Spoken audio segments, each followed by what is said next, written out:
Perfect. Here we go. Hello and welcome back to the Awakening Philosophy podcast channel. My name is Jed. How are you going? Is everything relative to personal opinions, perspectives, beliefs, personal experience? Is that what truth is? If that's what truth is, then is that what it means to be knowledgeable or be a knower? If that's all it takes to be a knower, to have your own personal perspective or beliefs, then can you be called an expert? That's the idea that permeates our society currently. That's the belief of our age. That's our zeitgeist. To say that, well, what we've discovered by reflecting on this idea is if you believe something, if it's your perspective, all you can really say is, oh, this seems true to me. Or this seems, no, you can't even say that. This seems so. You can't make a claim about truth or knowledge or expertise. All you can say is it seems true. But if you do, you are saying truth is all relative.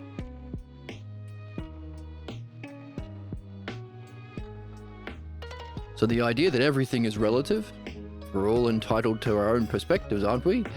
And opinions. And that's my truth. This would be the standard for expertise, or rather giving the appearance of knowing when you don't, based on belief. So that's the functioning of belief, interpretation. To project your own beliefs onto reality and to be blind from seeing what's there because of your beliefs. Now, in the last couple of episodes, we can see more about this functioning of interpretation. What are we projecting? Well, okay, it's our beliefs, but specifically, our beliefs about what? Truth, goodness, beauty, the ideas. That's a bad English word to use. The aspects of being, the eternal principles. But also we're blind from seeing what is there. Blind from seeing what? That's what we've been discovering. The inherent intelligibility or rational nature, graspability of the reality we're in. We're blind from seeing the logos. It's the logos we should be looking for. It's the logos we follow in understanding, in reflection, in reading. That's our job, to follow the logos home. That's the role of understanding, the opposite of belief. The other thing we can do through time. Belief, project what isn't real onto what we experience, and to be blind from, well, we could say evidence and reason, but more than that, it's the intelligible nature of reality, the path of reason itself, the underlying patterns of reality that allow us to be able to understand ourselves, our mind, and the reality we're in. That's what we're blind from. And it's those things that benefit us, so we're blocked from our own benefit. These things, the logos, is universal, so it can unify. It can unify our soul because we can be following the logos in whatever we're doing. You're learning a subject, you're discovering its patterns, its logos, the reflection of the logos in that specific subject. You're having a dialogue, do you want to be debating your opinions like a moron, or do you want to be engaged in a friendly exploration, step by step, rationally, to truth and understanding and insight through the dialectic? You're following the logos, my friend. It can unify our relationships. That's what we've been exploring recently. Relationships, if those are the two ways human beings can function through time, belief or understanding, that's also the nature of romantic relationships. To be fighting for your beliefs about what's good, what's beautiful, what's attractive, what's worth doing, what it means to be loving, the beliefs that you are imitating from your early teachers, which is why most people end up in relationships like their parents, marrying someone like their parents. Or your relationship could be built on a love of understanding, or love and understanding. Mutually exploring together the two things we're here to explore. Our problems, not just our problems, but the inherent understandability of our problems that allow all of our problems to be solved. The pathologos. And free from your problems, well, follow the self-logos. That underlying patterns, the underlying rationality of understanding, intelligence, and self. The self-logos. To free ourselves from our problems and reach our excellence, that's something that's universal, so it can also unify relationships. So the ideal relationships are a threesome. You, your beloved, and a shared ideal that you're both working towards. Oh my goodness. Last time we explored the idea that, hang on a second, everything we've been reading in the text about belief and its functioning through interpretation, and how it all even causes our anger, keeps us trapped in cycles of problems, is a kind of shadow or a lesser version of understanding. As belief functions through interpretation, understanding functions through critical thinking. As belief manifests in dialogues as debate, understanding manifests as dialectic, the true art we're here to master. So it's a kind of greater with understanding to lesser analogy. Like, for example, as a king treats his subjects, so too a shepherd treats his sheep. That's an analogy. Different terms, same relationships. One is greater, one is lesser. Therefore, this banger of a text that we have been reading, following the logos inherent to the book itself, we're not projecting our own beliefs and opinions onto the book, allows us to recognize there's a lesser and greater question we are to become curious about or impregnated with. What's the nature of beliefs, and what's my specific false belief about self and reality that I carry, that I don't know I carry, that keeps me locked in my problems, fate? And the other sort of question, that's Harry's question, hopefully. And the other sort of question, Aaliyah in the book, what's the nature of reality? Why are we here? What is intelligence? What's our purpose here? What's our goal here? How do we reach it? Why this culture and this? Why was I born right here, right now? Why are we having this conversation?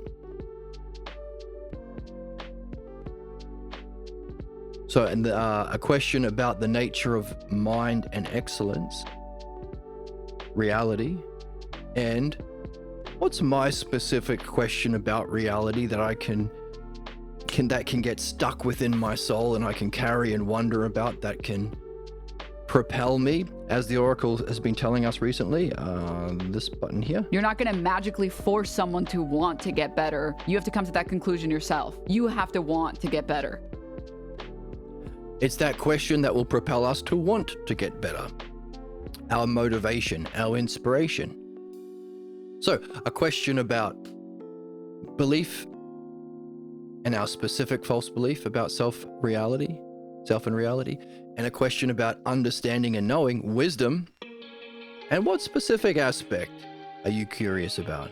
Beauty, justice, itself? But hang on a second. Why have both? Why, if belief only functions to do harm, in our relationships, if we listen to the beliefs of our false image of ourself, the kaka daemon, the bad voice of the self that says you're not good enough, you're stupid, you can't reach your goals, you're just a slave, you're just a dumb broad, whatever it says, if you allow yourself to listen to that bullshit, it only causes harm. It only keeps you trapped in ignorance, the same ignorance that you learned it from somebody else. When institutions in our society are ruled by belief, conservatism, it only does harm. Not only does it only do harm, it only can do harm. You can only do good through understanding. You have to understand a computer to fix a computer. You have to understand how to fly a plane to land the plane successfully. But belief, well, any idiot can smash a computer with their stupid beliefs. Anyone can believe they're a pilot and crash the plane and kill everyone. So not only do beliefs, conservatism, which isn't a political party, it's to be ruled by the pathologos, by belief. Not only can it does it do harm and can only do harm, as that's the only thing they can do, that's celebrated as the pinnacle of knowing. That's their excellence. So they seek to do harm. They only do harm, they only can do harm, and they enjoy it. The longer you spend within your unsuspected false beliefs, especially if you're in a position to have power over someone, where you can pretend to be a knower when you don't know shit, like a conservative politician, like a religious official, or a religious authority figure, like a billionaire who can use his wealth to tell people what to do, or a parent. If you use that position to pretend to be a knower, when you are only functioning through your belief and you haven't gone through the process of reflecting upon your beliefs, surfacing them, freeing yourself from that injustice, the dialectic of that is called philosophical midwifery, then you become further entrenched, identified with that belief and that injustice and that problem. And there are certain groups defined by belief even celebrate that. This is what we saw in the book with Dirty Harry. All of these movies that celebrate some sadist believer not helping people but killing people, not engaged in self-reflection, pretending he never has to because he knows everything, because he's got common sense. I got my beliefs. I got them from my mama and papa, and I'm gonna shoot every Mexican that comes my way, says Dirty Harry. Mafia movies, same thing, same bullshit. Now, some people say, well, actually, those movies are supposed to be to show how that model of the Dirty Harry hero is stupid and wrong, or mafia bosses are stupid and wrong. Really? That's not how they're functioning. When people celebrate it, think it's cool, actually. That veneration or celebration of that inflicting harm, because that's all you can do, functioning through belief, having never reflected and surfaced and removed your beliefs, having never read the sorts of books that we read here that reflect the self-logos, so you can develop actual understanding about the truth and self, reality, benefit, and how to facilitate that through the dialectic. That's sadism. The veneration of inflicting harm. The model of excellence for belief. And as belief has to function to oppose reason, as we've been reading through the text, reason and evidence, it opposes what actually brings our excellence, actually benefits us, actually allows us to help ourselves, our loved ones, our society, our institutions, not just on this planet. These are universal principles, any planet, not just in this period of time, any period of time, like the ancient Greek Hellenic age, Golden Age. Not just on this species, any intelligent species who have evolved to the level of self-reflection, ousia, and language, logos. The X and Y button on the gamepad. The evolved function that makes us greater than cabbages, caterpillars, and cows. So, what? Hang on a second. Why have it? Why have a whole species and a whole culture under this heading, everything is relative to belief, that celebrates human ignorance, human sadism, human harm, death and destruction? Conservatives, capitalism, and religion. Why have this? Why are we here? If it only does bad things, only bad things happen, never good happens. What we saw last episode is, hang on a second, when we explore ideas in the dialectic, true understanding, there's two things we have to do. Let's jump into the cafe. We have to explore whether it's beauty or whatever question you're interested in, using the text to answer it, of course, but what if beauty or justice or truth exists? What if it is? And by existence, we mean exist eternally, as an aspect of pure being or consciousness or mind or the realm of being, the non-physical dimension. What can you say about it? Its definition. How does it function? So what can you say about it itself in relation to itself? Definition. How does it function to other things? How does beauty function in relation to justice? How does beauty function to inspire a philosopher to wake up to our purpose? This game. Demonstration. That demonstration, how does that function to others? Division. How do you, as an inspired philosopher, relate to what we read here? Relate to your dreams, relate to your partner and loved ones, relate to your friends, relate to your job. And as a result of all of that functioning, can you synthesize a key idea or a key theme or an idea that has scope over all of the other ones? That synthesis, the next step of conclusion, it's got two parts, is to analyze it, which means to take it back to the original definition, other back to self. So you return back to where you started, but having learnt more about the subject with that key idea that has come to light, new connection, new insight, new understanding, having gone through the dialectic process. Therefore, you are moving up. That is the new word that we've been learning, anagogic. Anagogic movement, higher and higher movement, that's learning. Hang on a second. To really explore an idea, you have to create a different universe if it's a hypothesis. It's up to you to confirm it in your own direct experience, which this can lead you to because it's meditation. It's guided meditation, but it's not guided by someone else that you have to believe.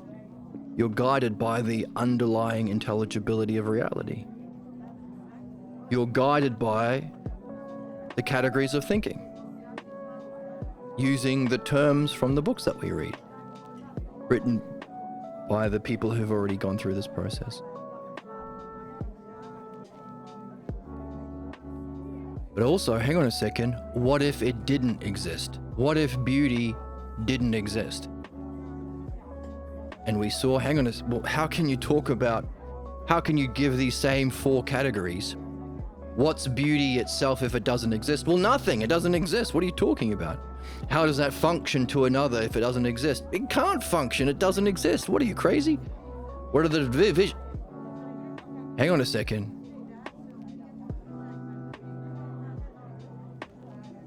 By not exist, by identifying the nature of belief and how it functions in intelligent life at this stage of development, whenever we are ruled by belief in our souls, That voice that shuts us down and causes our problems in our relationships, that keeps us bound to that ignorant idea of love, and harmful relationships bound by conflict and division and belief. Our institutions, whenever a religious, conservative, capitalist gets power, they destroy society, they defund education, they bomb universities, they bomb hospitals, they bomb people that don't submit to their tyranny. And our species. What does that lead to? The destruction of our planet and human extinction.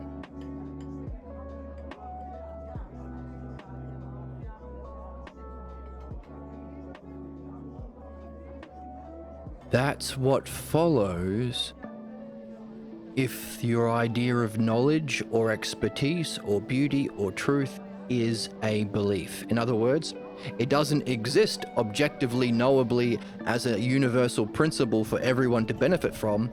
It's just a belief. Only I benefit, says the capitalist. Only I benefit, says the conservative. Only I benefit, says the pope, priest, imam, rabbi. In other words, when we're exploring an idea, the experiences we have in this level of reality give us what we need to see what happens if the subject is not. What if beauty was just a perspective? Beauty is just in the eye of the beholder. What if beauty is a belief? Hey, if I believe it's beautiful to hurt people and I join ICE, then that's true. If I believe it's beautiful to kill the environment, to save on costs to make the CEO more profits, then that's true. In other words, belief shows us, is to say it's not existing, it's relative to perspective, belief, or opinion, or appearance, or imitation.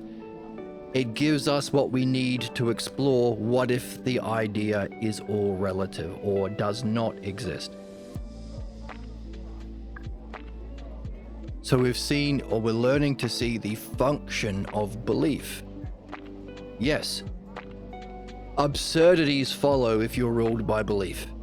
Can you imagine putting a religious person in charge of anything? Flying a plane. Please, Jesus, landing gear, go down. Medicine. That's the Dark Ages, isn't it? I will pray away your Black Plague.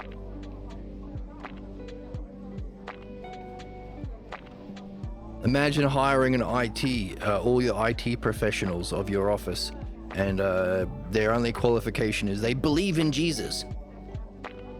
Now, the next step is to realize if that's so absurd, why the fuck do we allow them to have rulership over people's souls in religion, or to pass laws in politics, or to have wealth?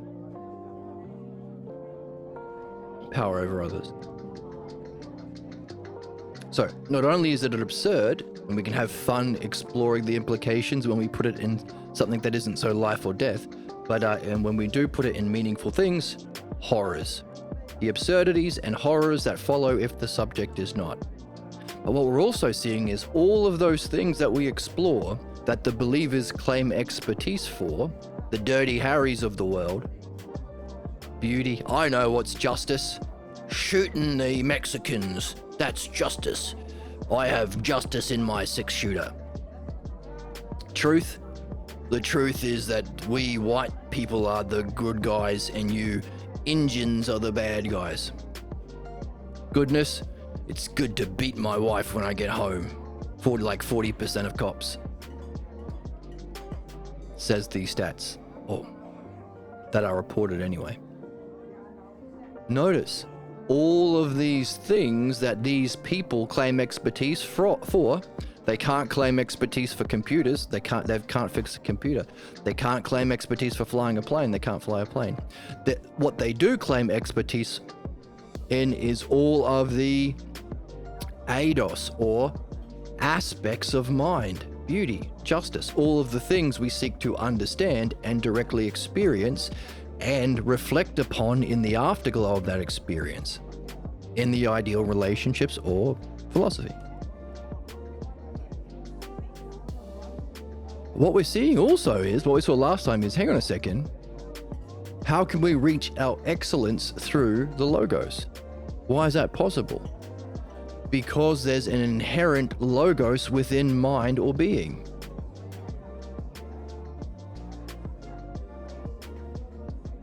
And the fact that we can understand the source of all problems and the cause of all problems as belief, and we can understand it's claiming belief or claiming knowledge or expertise based on belief about those aspects of mind. That's to say, well, what if mind is not? What if there is no mind? There is no higher intelligibility. You can't know the divine. You can't know what happens when you die. You can't know ultimate reality. Baloney. Just listen to the guy in the funny hat.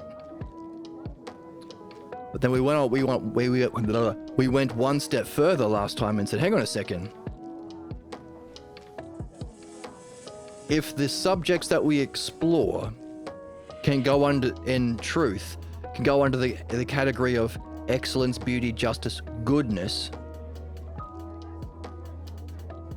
unity, harmony, oneness, or the truth about reality,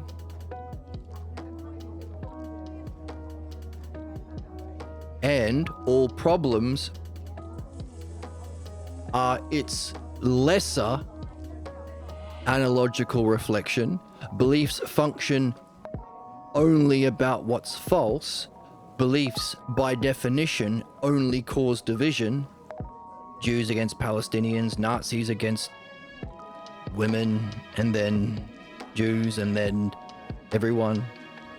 In other words, you can't acquiesce to believers. You can't segregate. There will always be another person that they will create a division for. Why? Because of the sadism. Because they have to have a established hierarchy where just by virtue of their beliefs, they are better. And because they have no understanding and knowledge, they need a lesser group that they can feel justified in inflicting harm on, because that's all they can do. So if you allow the Jews to genocide the Palestinians, tomorrow they'll be genociding someone else. If you let the Nazis genocide all of the Jews, tomorrow they'll be genociding someone else. If you let MAGA throw all of the immigrants in concentration camps, tomorrow it'll just be all the brown people. And then it'll be the women when there's only white people left. It only and always ends up in further and further division until there's one CEO or one Pope or one Donald Trump conservative politician standing on atop a pile of dead bodies, just like Epstein Island, just like Iraq, just like Palestine. Only all dead bodies.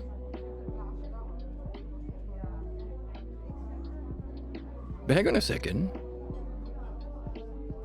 The truth to the false, that's an analogy.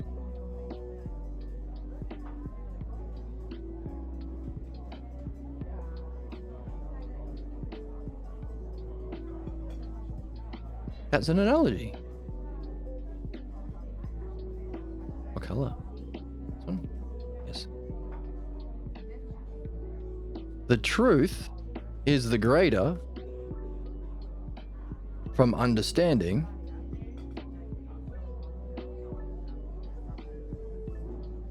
as what's false is the lesser from belief.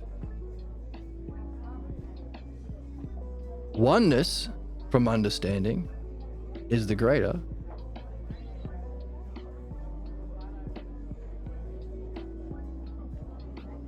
as division caused by belief is the lesser. Need a title, don't we? Greater. Let's make some more room. Ooh, over here.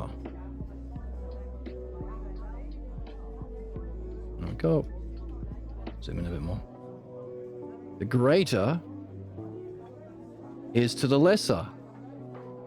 Notice, greater to lesser is the principle. Because greater and lesser don't have a shape. You can never see greater with your physical senses.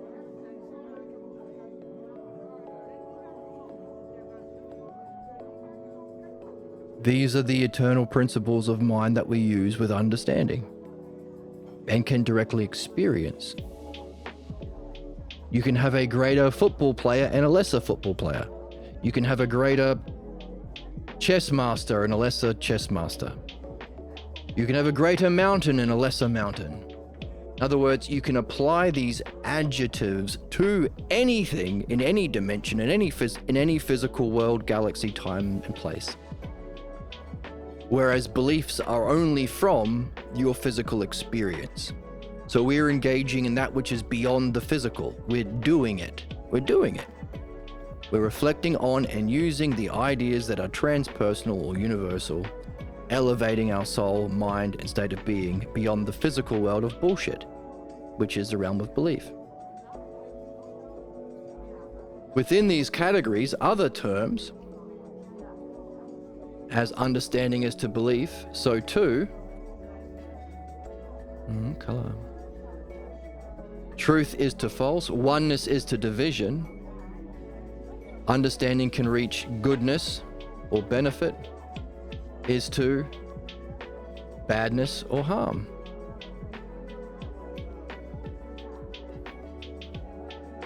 You say benefit.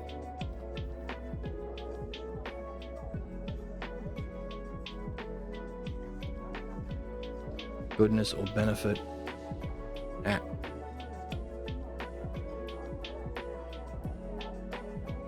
Is to badness or harm.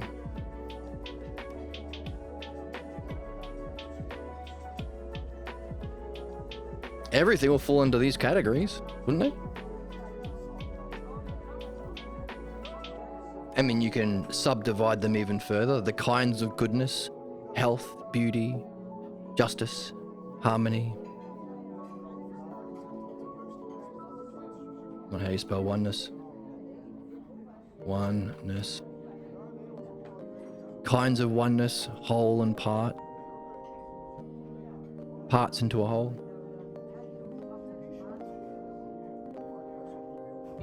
But hang on a second. For there to be the greater, which is what we used in that first category of the dialectic, that which is or exists, and the lesser, what if beauty doesn't exist? Does not exist. For there to be these two dimensions of reality, we could even go one step further and say,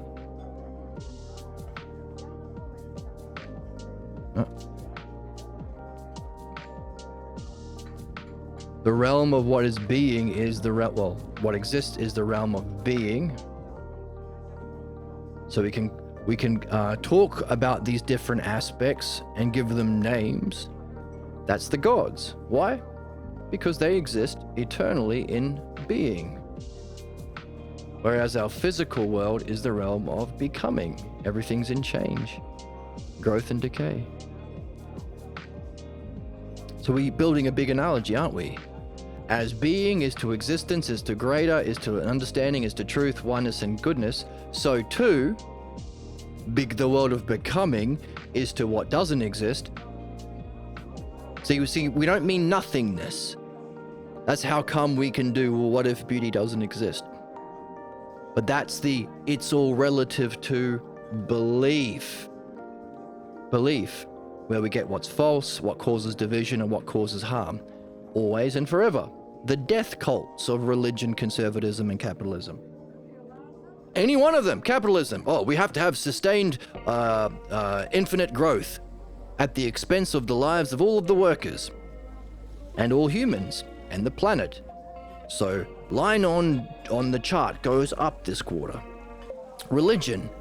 Only when everyone accepts the Jews as the chosen people and we've genocided all of the non-Jews, then Jesus will come back, or Well, that's the Christian one.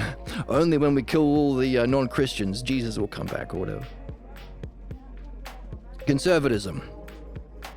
Only when we completely defund all human services and Trump and his cronies have all the money, then he'll finally be satisfied. No, he won't. He'll keep going.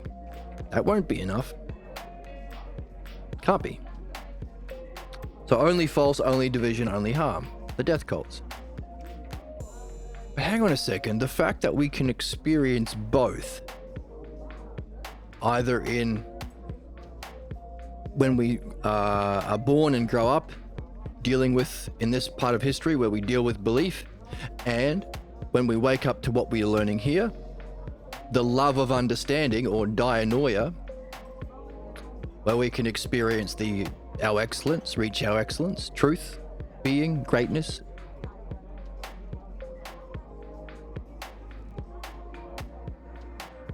There has to be a principle. What's the principle?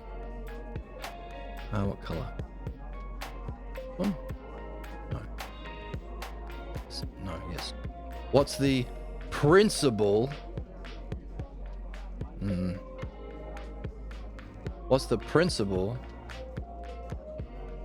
that has to exist? Money, that's all that matters.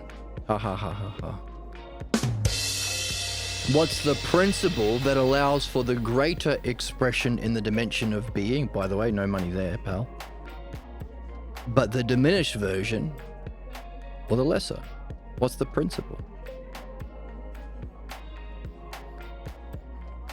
You're not joking. Okay, well then you're stupid. Sorry. Right, money, which only exists in the physical world. Was there a time where money didn't exist? Therefore, money can't be the cause. It can only be the effect. Because there was a time when money doesn't exist. Therefore, it's not a universal principle. But we can make rules. Okay. Welcome to Earth. How does making rules relate to money? I feel like I might be wasting my time talking with you. So you're saying that the principle beyond the physical world where money exists, and beyond the world of mind, beyond even the physical world, money? Doesn't make sense. You're crazy. Freaks. Freaks. You've been a bad little girl and you're getting a vigorous spanking right now. Okay. Not only are you wrong, but you're being a dick about it. So you're being by the way, you might want to wonder, hey, you are so wrong that it's insane. Nothing you said made any sense or any relevance to anything we've been talking about. But look at your state of mind. Become curious about it. Why are you so confident about something that is so stupid? Why?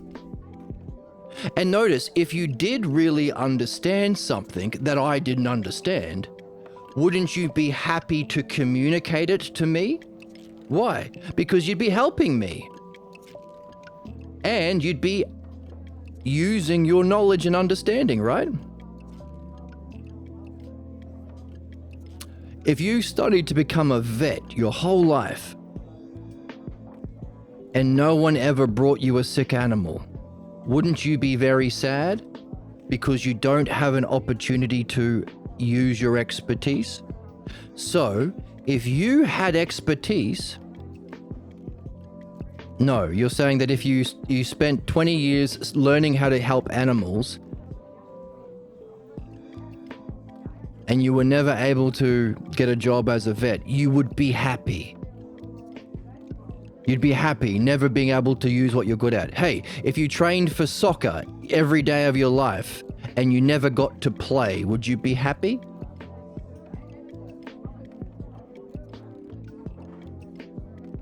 Would you be happy if you never got to play? All you got to do was practice?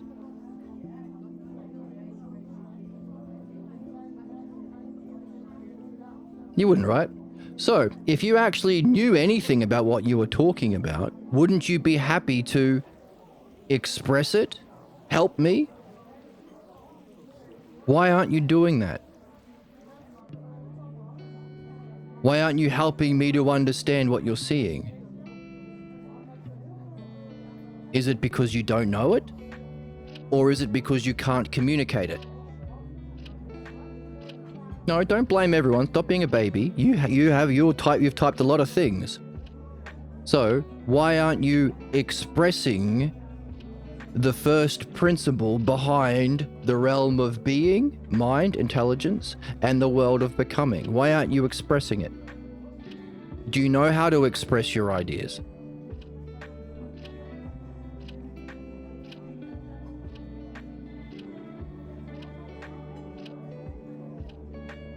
Why aren't you? Don't be a little bitch. Well, I'm not doing it, you're doing it. Stop being a baby. Answer the question.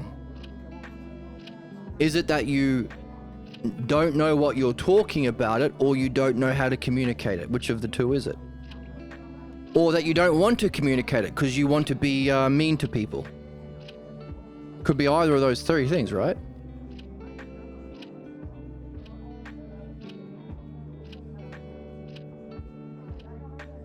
Which is it? Which of the three? Do you know the answer to the question that you claim to know? Why money is the cause of the realm of intelligence and the realm of the physical? Were you not able to communicate it, or did you not want to communicate it? Which was it? Now that you've realized that you don't know what you're talking about, why speak? Why not listen? Why not try and understand? Why do you seek to attack people? Why not help people?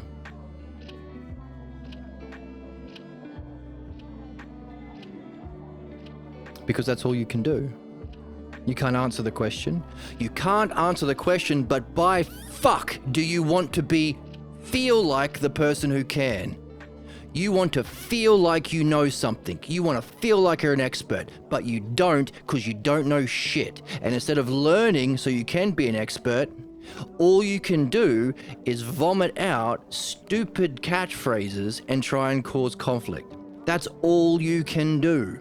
Congratulations, you've understood the nature of all human problems. You're ignorant? Ignorant doesn't mean not knowing. That's a good thing. Ignorant means thinking you know something you don't. And instead of learning to overcome your ignorance, you're doubling down. I do know it. I know everything. I know everything. What do I have to learn? Nothing. I know everything. Okay, communicate it. No. I'd rather pick fights. That's what you're doing. Now, so what? Congratulations, you're a human being. Your job is become curious about it. Become curious about it. Why did I want to be a dick? Why can I only be a troll? Why is being a troll funny? Why can't I do anything good? Who taught me this? Become curious. That's the job. Okay? So come back when you're curious. I'm gonna time you out. Give you some time to think about yourself. How do I time out someone? I just deleted what you said. I don't want to just delete it. I want you to be timed out. Pause. So that's that stupid tangent from the weirdo in chat aside. He can find someone else to be a dick to. By the way, if he were able to talk to someone else from his terrible way of being, he wouldn't be being here, just talking garbage. So back to our question. Back to the fun game that only good people can play. What's the principle that allows for a greater and lesser reflection? That's our question. If we can experience weirdo losers like that guy operating from belief, if he had any power, he would only be doing harm, so sadistic. We can experience good people trying to help reflection, encourage development, benefit. But why? The principle is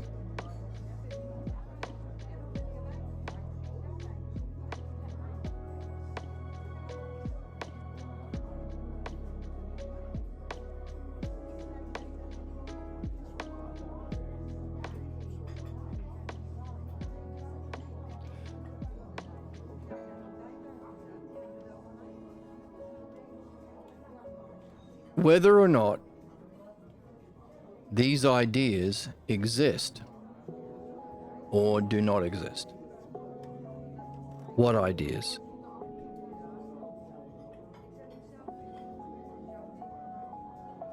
The subjects: beauty, justice, excellence, truth.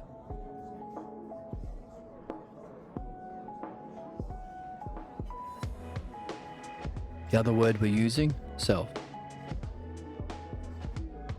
In other words, our anagogic movement, upward moving movement, starting from loser in chat, where everyone starts, belief, confident about your stupid beliefs, can only do harm, doesn't seek to do good, doesn't seek to improve. That's where people start. Now, not everyone is as bad as that guy.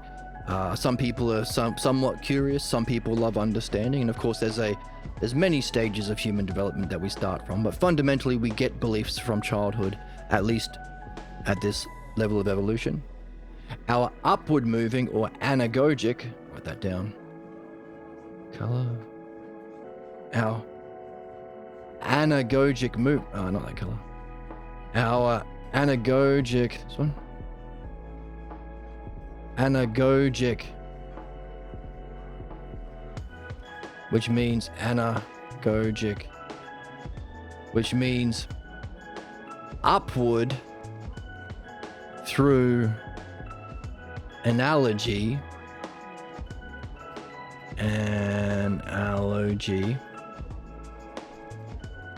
upward through analogy,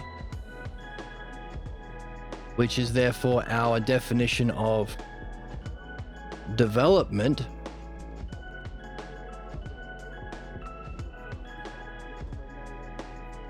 is from the self that doesn't exist, belief. What if the self does exist? The two categories of the dialectic. Hang on a second.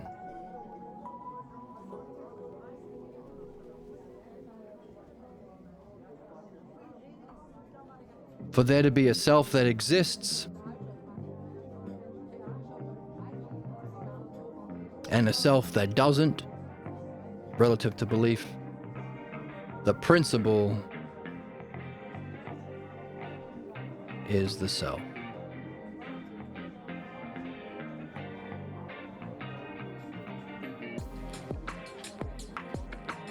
The self beyond or transcendent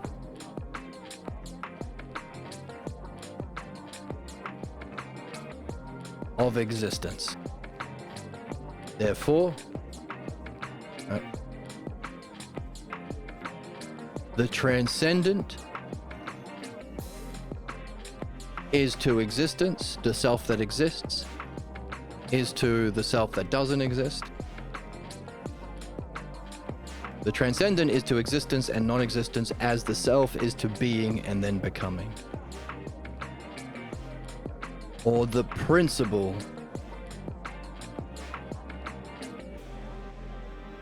actually all of these are principles, so principle goes atop. The principle. We move anagogically, so our anagogic movement is upward from the lesser to the greater to the ultimate.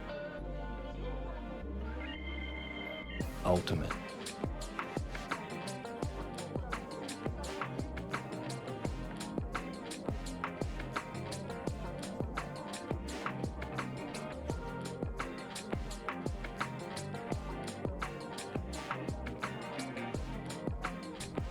Therefore, everything we've been learning from the book that we've brought together in our analogy, that we are then using as terms to explore within the two categories of the dialectic, are our understanding of what is, what if the self is or aspect of the self exists, what if it isn't, and we will show that if we think this doesn't exist, if it's all relative, absurdities follows, division follows, horrors follows. You might become a weirdo jerk like that guy in chat.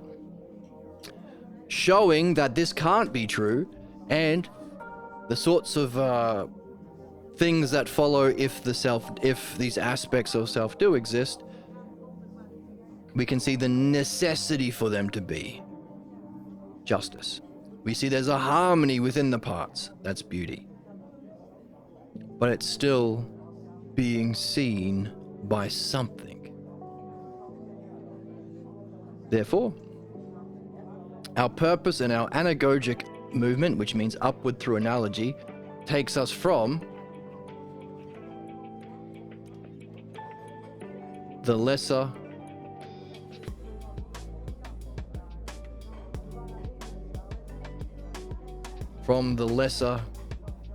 to the greater to the ultimate by seeing the inherent intelligibility of what isn't, the inherent or the principle is the, let's zoom in a bit, the inherent intelligibility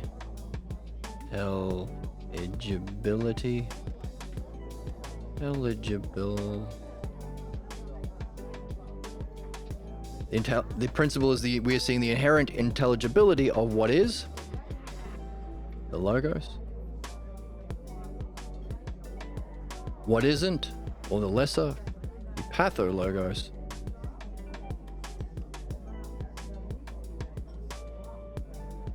Therefore, by seeing the inherent intelligibility, we can therefore solve our problems. That's our first axiom that we had to accept to begin the game. Axiom 1. Problems are inherently solvable. Or was it axiom 1? Or was it axiom 2? Axiom 2, there we go. Problems are solvable as the pathologos. That's an axiom 2. We can reach our excellence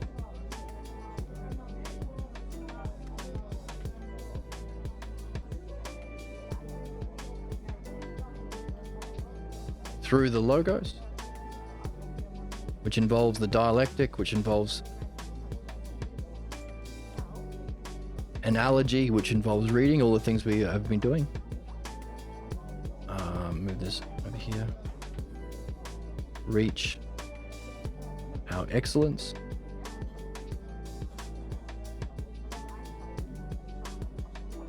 Which was axiom 1.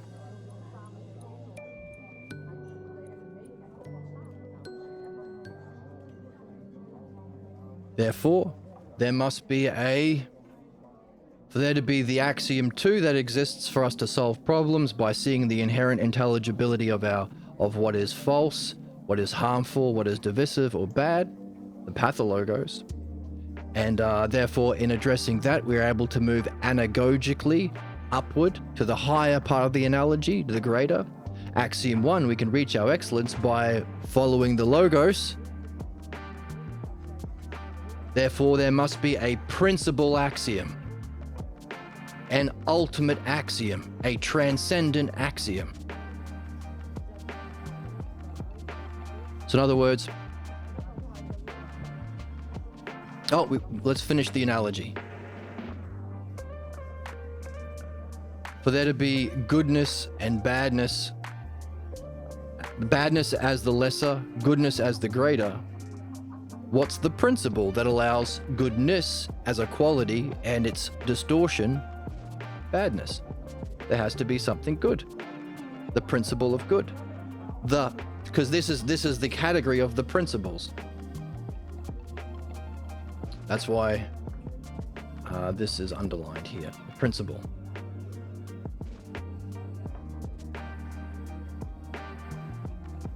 For there to be division in the bad, oneness in the good, there has to be the principle of one.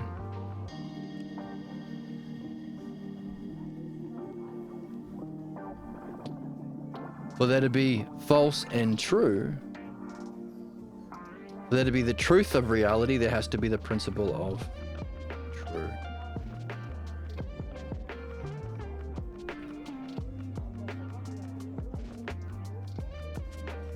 For there to be understanding and belief,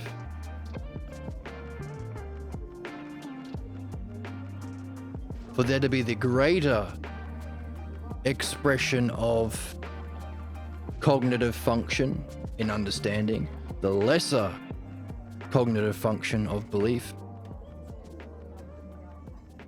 there has to be a principal cognitive function.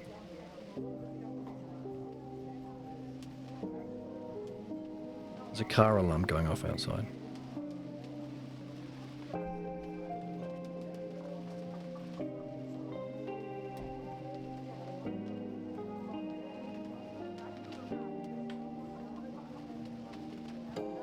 So what? So we can bring them all together. Therefore,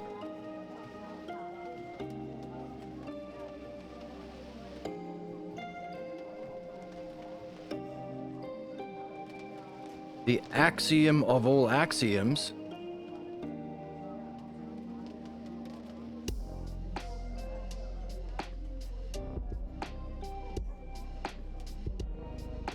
that allows for the greater axiom and the lesser axiom, we can reach our excellence and solve problems.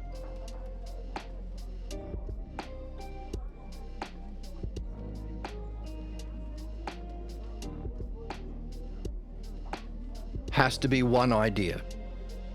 That one idea is the good. It's the true. It's the ultimate. It's the transcendent. It's the principle. It's the axioms. It's the self. It's the inherent intelligibility of the one true good ultimate self.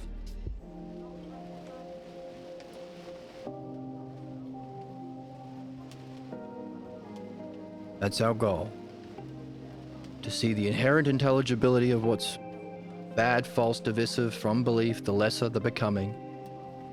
Solving our problems by seeing the inherent intelligibility of the pathologos. Reach our excellence, the truth of reality, oneness, and the peak experience, goodness that we benefit from it. Master the understanding of through the dialectic. Reach the world of being to see the self that exists. To go from the lesser to the greater to the ultimate. That is, to see that for that journey to be possible, for this reality to exist, there has to be a single axiom, that's the principle, the one, the good, the true, the transcendent of existence, the transcendent self. Therefore, all of this is in service of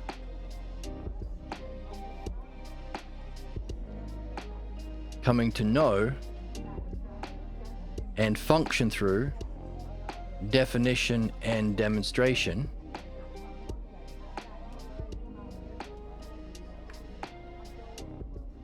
or know and show, let's say,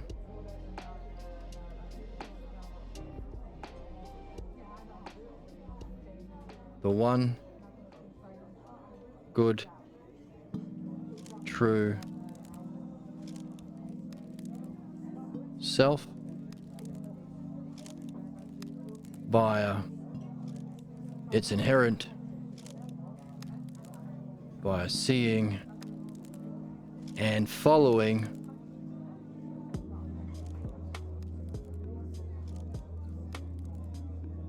its inherent intelligibility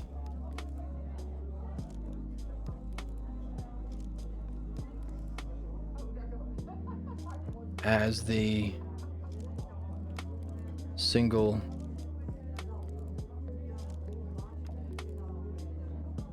The single axiom.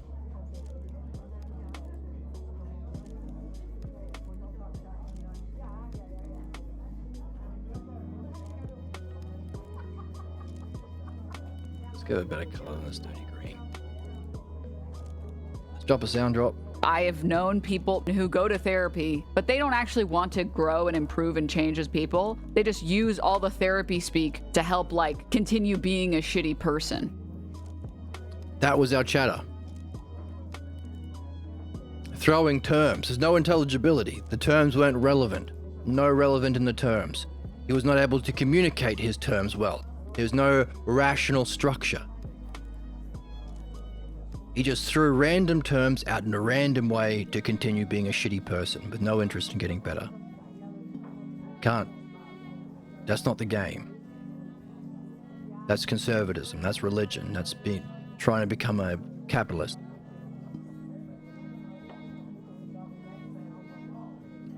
To know and show, we don't need definition, demonstration. We recognize it's, well, therefore the underlying principle of the dialectic. Via seeing and following its inherent intelligibility, the single axiom of the one, the true, the good, or which makes the self logos, which is the cause, therefore, of coming to know and show and function through the self that is. So you experience, hey, what happens if the self doesn't exist? All these bad things.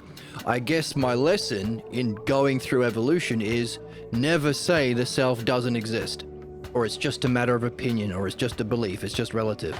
Never ever fucking say that. How many more plagues do you want to live through? How many more crusades? How many more Nazi regimes? How many more capitalist, Trump, religious regimes? Until you wake up, until you learn your lesson. How many more nightmares until you start paying attention to the messages of your dreams? Or your lifetimes? Hey, what if the self did exist? Wow, all these great things. But hang on a second. For self to have the quality of existence, you first need the self.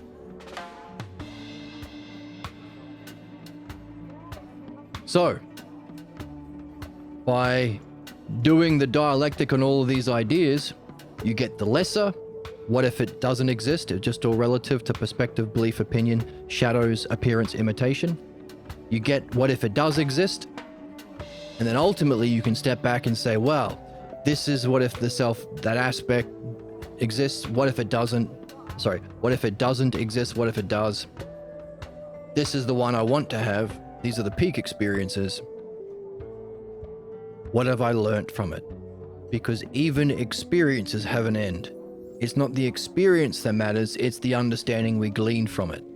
Therefore, engaging with this jerk in the chat isn't going to be helpful, because he learnt a good person will give me attention so long as I be an idiot, further entrenching him in his problems. In other words, it's not the experience, it's what he learned about his experience. Don't entertain the people who are trying to debate. It's garbage. Debate weirdo. This peak experience will have an end. It's not, well, the experience is fantastic, sure, but it's what we learn about that experience. Why? Because we're ultimately seeing what if the self is, what if it isn't, to learn about the self. Solve problems, reach excellence to what? What's the final task? We solve our problems, we reach excellence to what? Know the self? And show the self? We're seeing the inherent intelligibility. That's the cause of the inherent intelligibility of excellence and problems. Understanding, belief, being, becoming.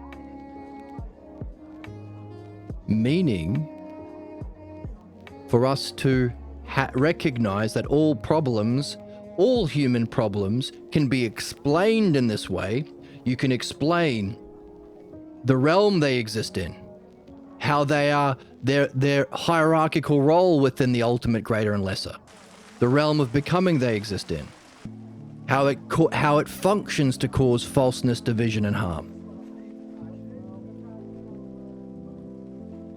But what do we do in the dialectic? We take all of these divisions and we find what idea stands above all of them, is the cause of all of them, has scope over all of them.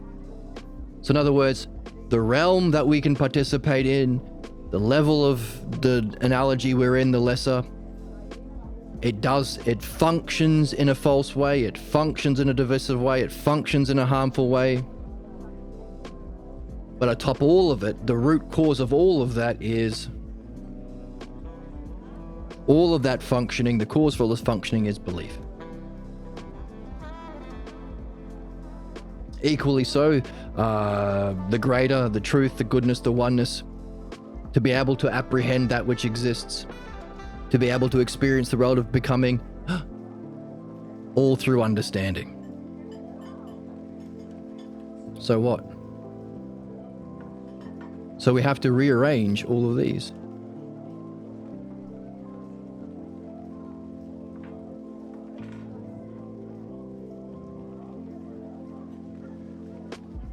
These three here are its functioning.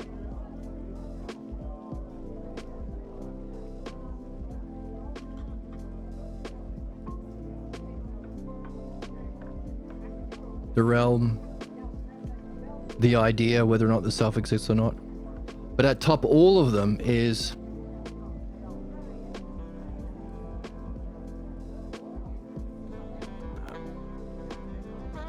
the cause behind the functioning and its divisions.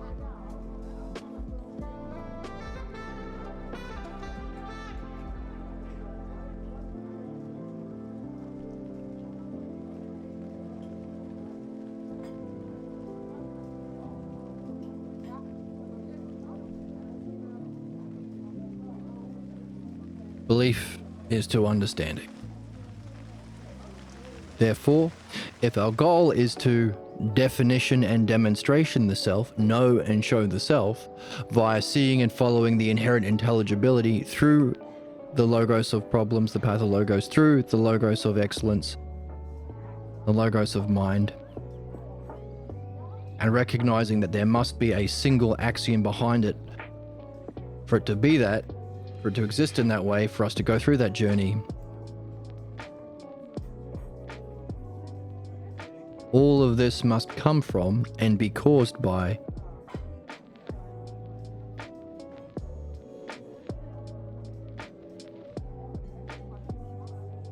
what?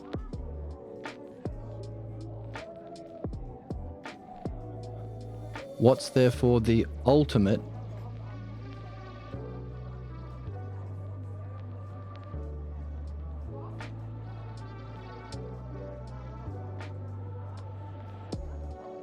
cognitive function, how we grasp reality and function through reality of self?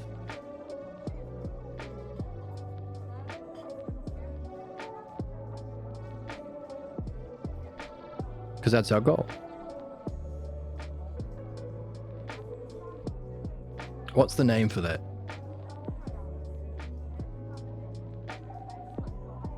In other words, we move from ignorance and everything in this side of the analogy to wisdom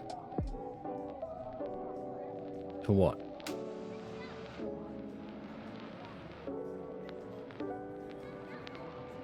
What's the ultimate cognitive function of the self? By the way, the greater has scope over the lesser. The artist has scope over his creation. The artist knows about his creation, can edit the creation, can talk about his creation. The creation can't talk about the artist. Believers can never talk about understanding. That's why they should never ever be qualified for any sort of rulership. Any believers, conservatives, capitalists, religious, or any sort. You can't believe your way out of problems caused by belief. Einstein says that. You can't solve the problems from the same way of thinking that caused the problem in the first place.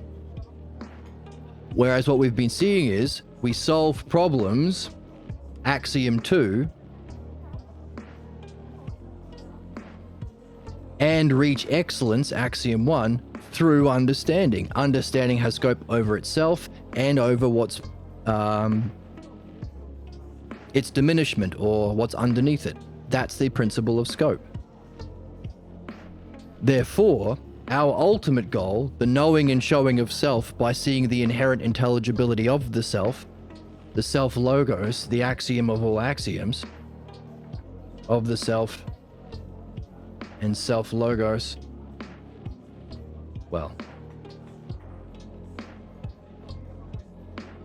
the principle or standard for one true and good that allows for its greater and lesser diminishment, unfoldment, needs to be able to function as understanding can turn around and help belief and help itself. It has to have scope over both. So we want an ultimate cognitive function by recognizing the inherent intelligibility of the self, by going from our problems through our excellence to the ultimate, which will have some sort of, hey, what did we see today? Our friend in chat, as a believer, couldn't help. Couldn't share any ideas. I don't know whether he had any ideas. Didn't seem like he had any. Seemed like he was just bullshitting. But even if he did, he couldn't share it. He doesn't know how to think. Doesn't know how to communicate. Hasn't learned the dialectic. Hasn't learned how to explore ideas. Hasn't even learned how to put sentences together. That's conservatism. Or religion.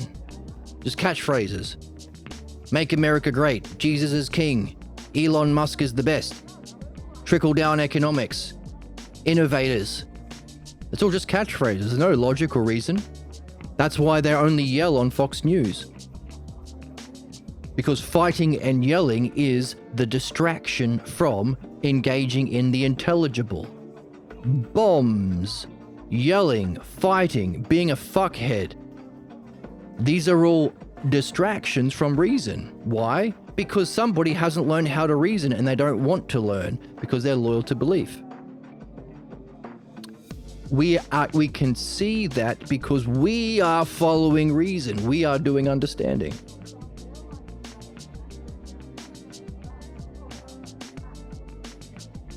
Allowing us to, those who are good people, guide systematically through self-reflection to give rise to a question, come to understand that question in a higher way, higher ways to free themselves from belief. Which means the cognitive functioning that gives rise to both understanding and belief should be able to help develop, perfect, benefit, even understanding. That's what we're after. What would it be like to recognize and see the inherent self-logos of the self and function through it? In the same way an understander can midwife someone out of their beliefs. Who midwives the gurus? Who midwives the wise? To go beyond wisdom. What would that be like?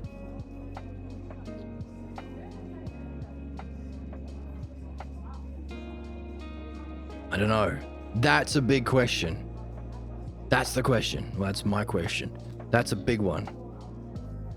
It's something to do with one true, good, ultimate self, transcendent principle of everything, the inherent intelligibility of self, the axiom of axioms, the ultimate cognitive function.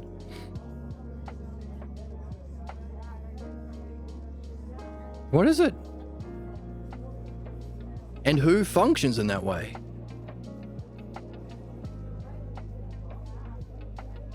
I don't know. I was hoping that now in our review and reflection, I'd get some insight into what that is.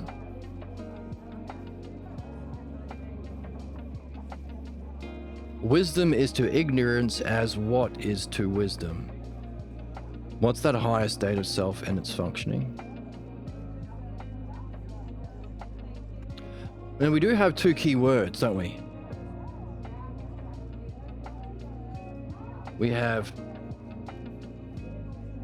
Oops. We've seen that the inherent intelligibility of both problems and excellence is the lesser and greater version of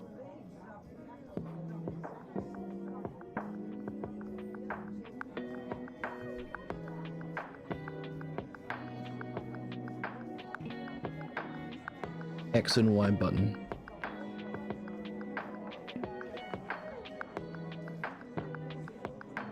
Let's move over here.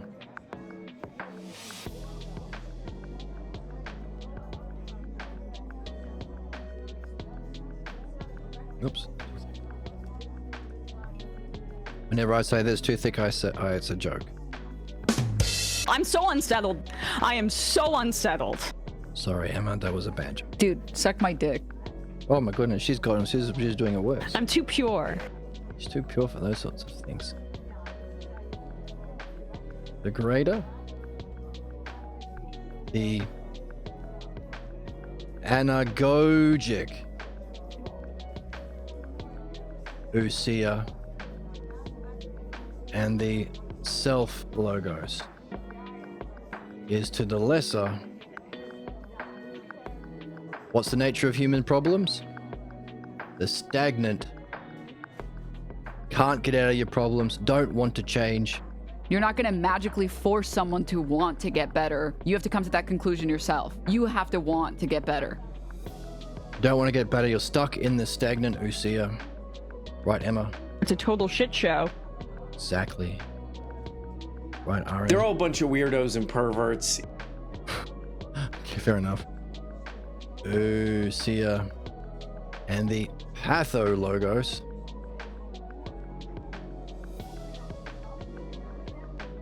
Belief.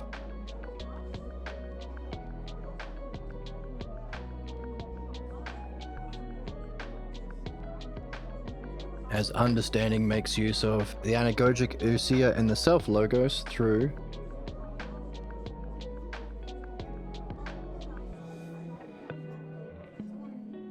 as we've been seeing, analogy and dialectic.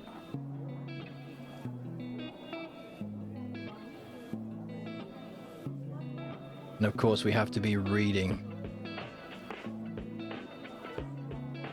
these texts to populate those. So what?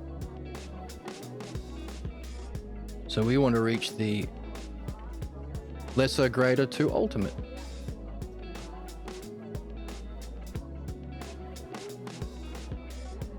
What kind of ousia?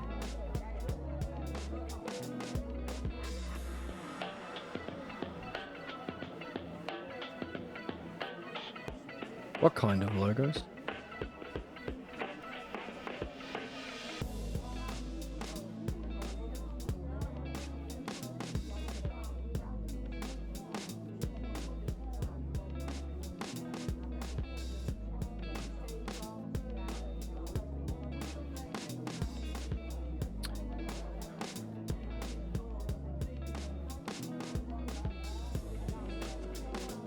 Now, is it better to say, is it self-logos we use in understanding? Or is it mind logos? Because the model of understanding is the mind. Not sure. And then,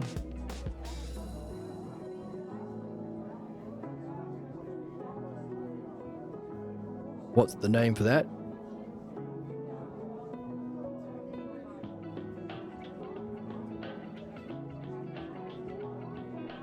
What's the name? And what is its activities?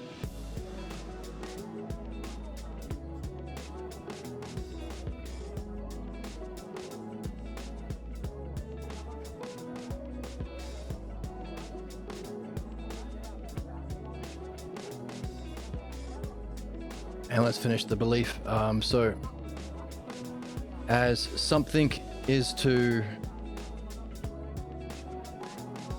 understanding,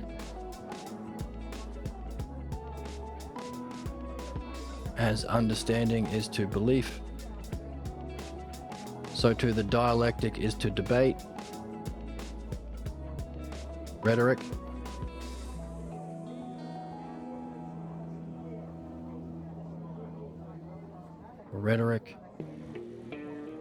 from the text, so too analogy is to imitation. There's no greater or lesser imitation.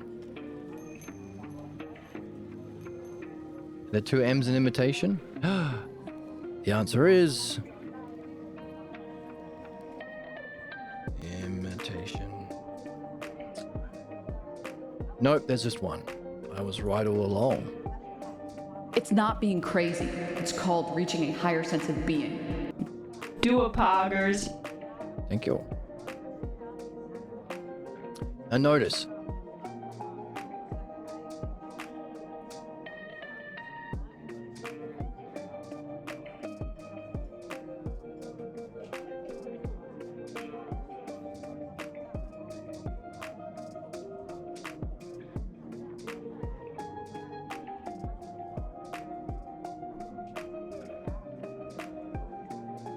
analogy allows for that anagogic movement or growth because you've got lesser is to greater is to ultimate. Whereas imitation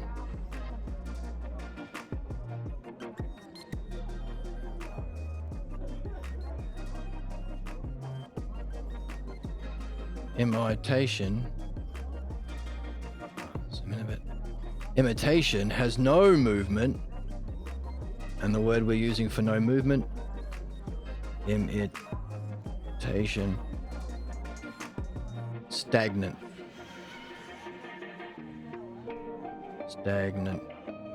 or stagnant, stuck. How can you be this stupid? How is it legal? How is it legal? If you're experiencing a mental health episode, we don't... Hey, whoa, don't, that's a scary voice, man. Don't do that. Hey, my kids watch this. Now let's expand this out a little bit. As A is to B, lesser is to greater, or let's go the other way down. Let's give an example. As a teacher teaches us, or as the book is teaching us, so too can we share this with someone else. What happened with our chatter today? Said, hey, by the way, do you know something? Must you have learnt it from somewhere? If you learnt it, can't you pass it on? For example, if you know about medicine, don't you want to use it to function through what you've learned? But this is a different sort of thing. This is passing it on. Can't you communicate it to us the way you had it communicated to you? No, he couldn't. Why? Because he doesn't know anything. He's stuck in imitation. As A is to B, as whoever played this ignorant bullshit to him, so too, he is copying that to someone else.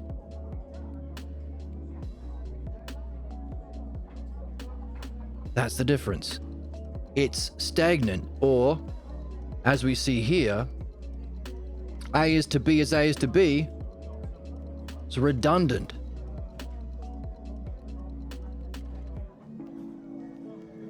No growth. Nobody's learning. We used to have a sound drop. Nobody seems to be learning or changing or getting better. That's imitation. A is to B as A is to B.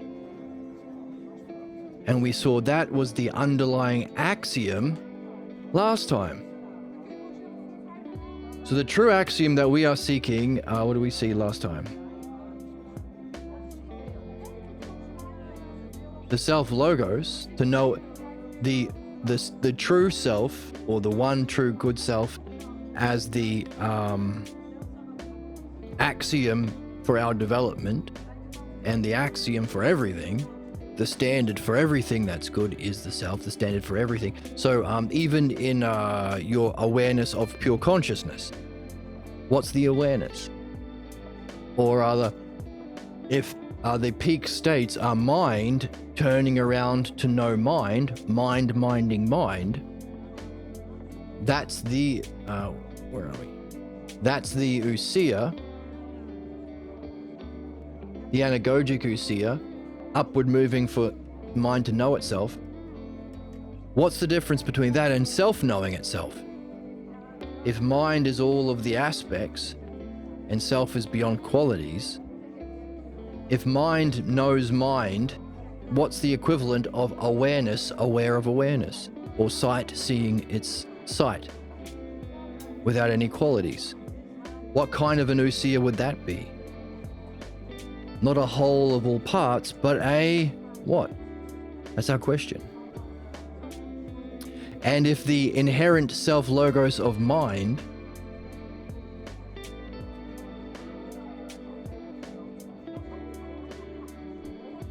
maybe we'll put mind logos.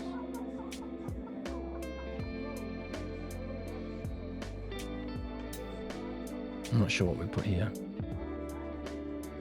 If that's the model for understanding, because it's the inherent intelligibility of that experience that is our standard for beauty, standard of harmony, standard of justice, therefore every politician, spiritual figure, and leader of anything that has scope over society needs to know this as the model and understand its inherent intelligibility. Know it, that's the ousia. Understand it, that's the logos.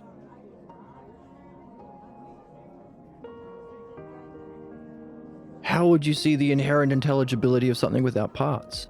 How would you turn around and know it without there being parts to go through? That's the thing we're after. How can we understand and recognize and then utilize the ultimate state of knowing and showing the self?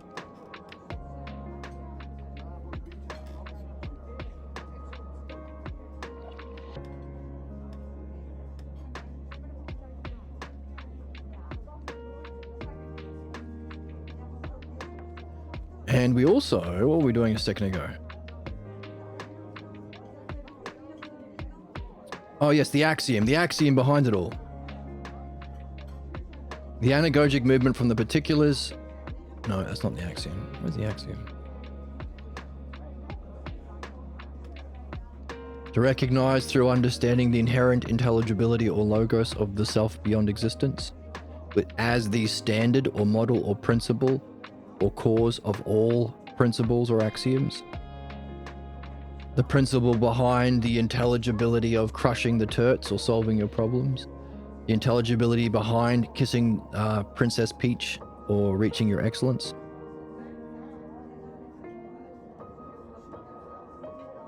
The axiom of axioms. To know and show the self, or the true self. The self-logos.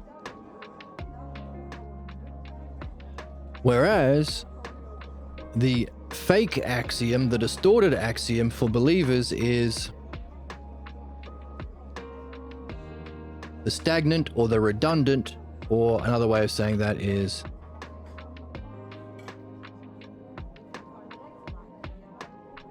A is to B as A is to B. Do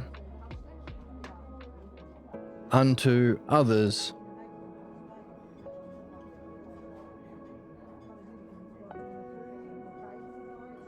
A is to be what was done unto you. A is to B. That's the issue. That's what keeps people stuck in human ignorance. So you could say, well, what's the cause of human ignorance? Oh, belief. How so? Well, it functions in everything that's bad, divisive, and false. All of the horrors, all of the absurdities. But it's there for a reason, to help us learn.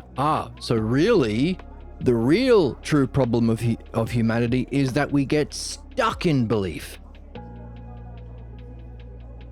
When we are supposed to be using belief to crush the turtles, to learn about the self by seeing what it's not, if you take it as a belief. It's a relative thing. That's how we overcome our problems. That's mastering the self-logos by seeing what it ain't.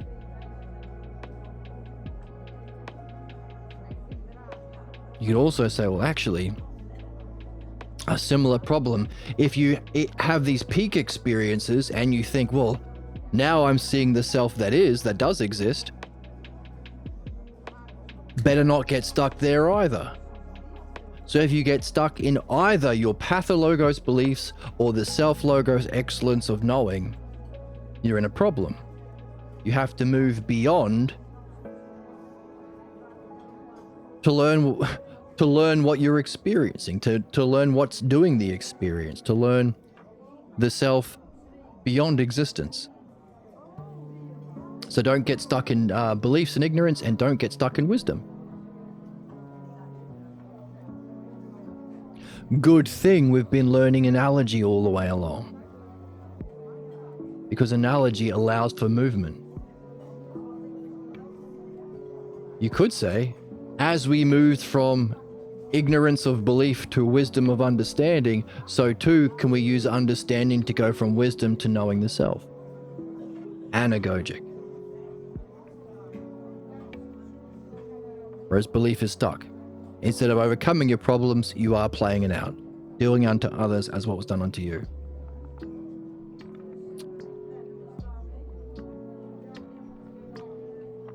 So we can ask a question. We can ask these questions. See, this is what we're learning about how the functioning of analogy. It allows us to collect all the terms we do have, arrange them in this way, so we can better understand the nature of human ignorance, stagnant ousia pathologos, belief, its functioning through imitation, or its relationships through debate or rhetoric. See how we've better arranged human sickness and ignorance? And even seen its stagnant, the reason why people get stuck in belief? So too, we can recognize human excellence. It's the anagogic ousia that turns upon itself as the ousia of mind. It's the self-logos that allows us to know the inherent intelligibility of mind. That's understanding. Uses analogy, uses the dialectic, as we're doing now. But the other thing that analogy allows us to do is to see not only where we're at, but where we're stuck. The two things. Where are you at? Where are you stuck? Two things you can ask anyone. Axiom 1, where are you at? Axiom 2, where are you stuck? Axiom 3, what are your dreams like? Three things you can fundamentally ask anyone. So where are we stuck? Or, notice in this game, there's no being stuck. Being stuck means you're stuck, you are attached to your problem. You don't want to get better. As the Oracle tells us. I've known people who go to therapy, but they don't actually want to grow and improve and change as people. They just use all the therapy speak to help, like, continue being a shitty person. That's to be stuck in that problem. But for us, our problems are not stagnant, they are puzzles. So where are you at with your insight, and where are you at with your puzzle? So in other words, we can use this analogy to collect all of human problems right here, all of human excellence right here, but also to see what we don't see, so we can become pregnant with a question. What is the kind of ousia of knowing the self if it's beyond experience? What is the kind of logos or understanding of self? What will we call that cognitive function to be in? That's beyond understanding and beyond belief. Or maybe a different kind of understanding? Don't know. What's this activity? Is there something, as imitation is to analogy, is there a higher use that can use analogy, can point to the imitations that you're in? What makes use of analogy? What creates analogies? The author of the book? To give us all these things? I don't know. As debate is the functioning of the ignorant and dialectic the functioning of the wise, what's the equivalent for self? Is it these things just upgraded? Is it understanding, analogy, and dialectic, but with a different kind of ousia and logos? A different model? Or are they different things? If so, they better be at whatever it is, should be have scope over these things. So these are the questions. These are the big ones that we're left with. I don't know, but they're big ones. It's a big quest to be on.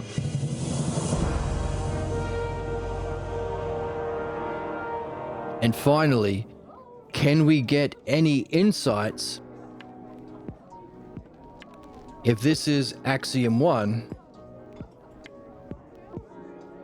Problems are solvable. Or we're going to call it axiom. I think we called it axiom 2 before, but we can change that.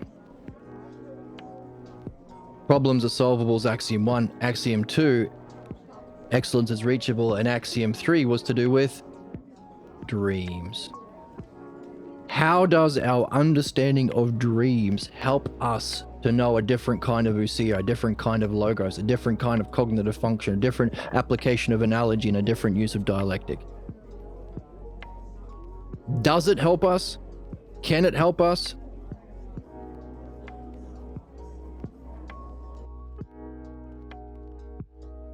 Oh, to be a man, honorable, filled with honor, and he is walking that talk, man. Very wise. Butt to butt. Hey, don't say butt to butt. Disgusting. I'm so disgusted. Disgusting. So disgusted in you, Emma. Butt to butt. My Goon, goodness. goon, goon, goon, goon, goon. Goon, goon, goon, goon. All right, so I feel like I'm no better than when I started. That's not true.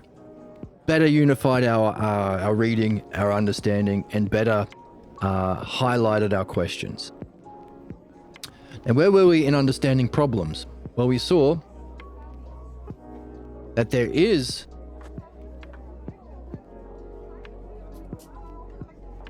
the use of analogy and dialectic to knowing the truth, but we also use the dialectic in a different kind of a way to remove our problems. And that's where we are.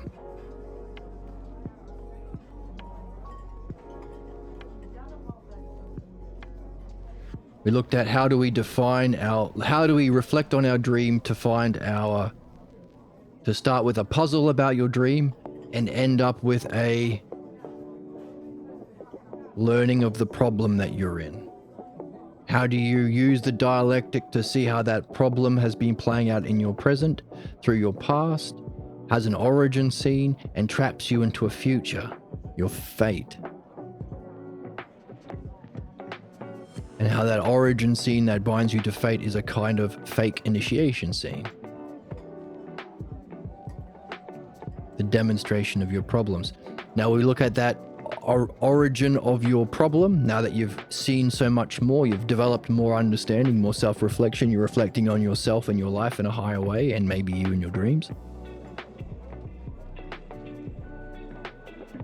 Let's look at the divisions of that origin scene. Hey, we start with the origin scene. How were the key figures demonstrating? How was the initiator, the wise person, the person that Jabroni in chat today was imitating by being an ass? butt to butt. He's so far up his own ass. So far up his own ass. It's sad. And I'm sad for you. And we're sad for him. I didn't mean to delete him, but I couldn't figure out how to time him out, and by the time I figured out he was deleted, banned. But there's a review process. If he gives a shit, but I don't think he does. I don't think he was here to learn at all.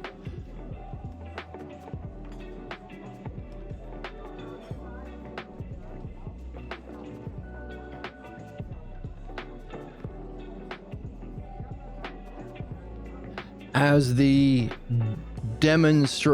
person pretending to be the guru at home, this is the absurdity of how we allow children to be raised. Everything we've said about kings or politician, priests or clergy, and capitalists or Epstein class billionaires, your parents play all three roles. They control the resources of the house. You're dependent on them financially. They get to be priest and tell you what is and what religion is what and what have you. And they get to rule with an iron fist. That's the absurdity of how children are currently raised. But it also gives us the condition to get our pathologos that we're here to address, to learn about the self that isn't. So, going back to Aaliyah's question, why was I born in this part of evolution?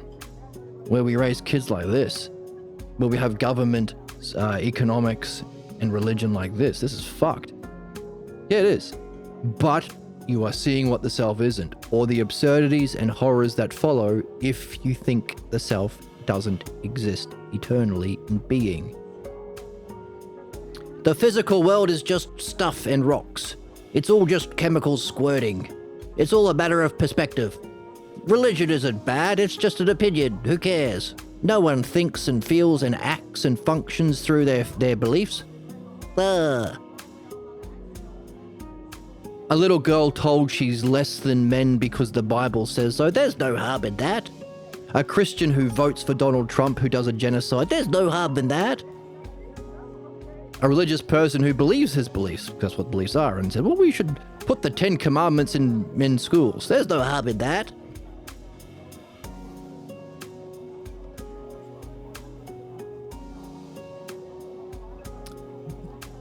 Now, I'm not making fun of particulars, specific people. I'm making fun of the principle.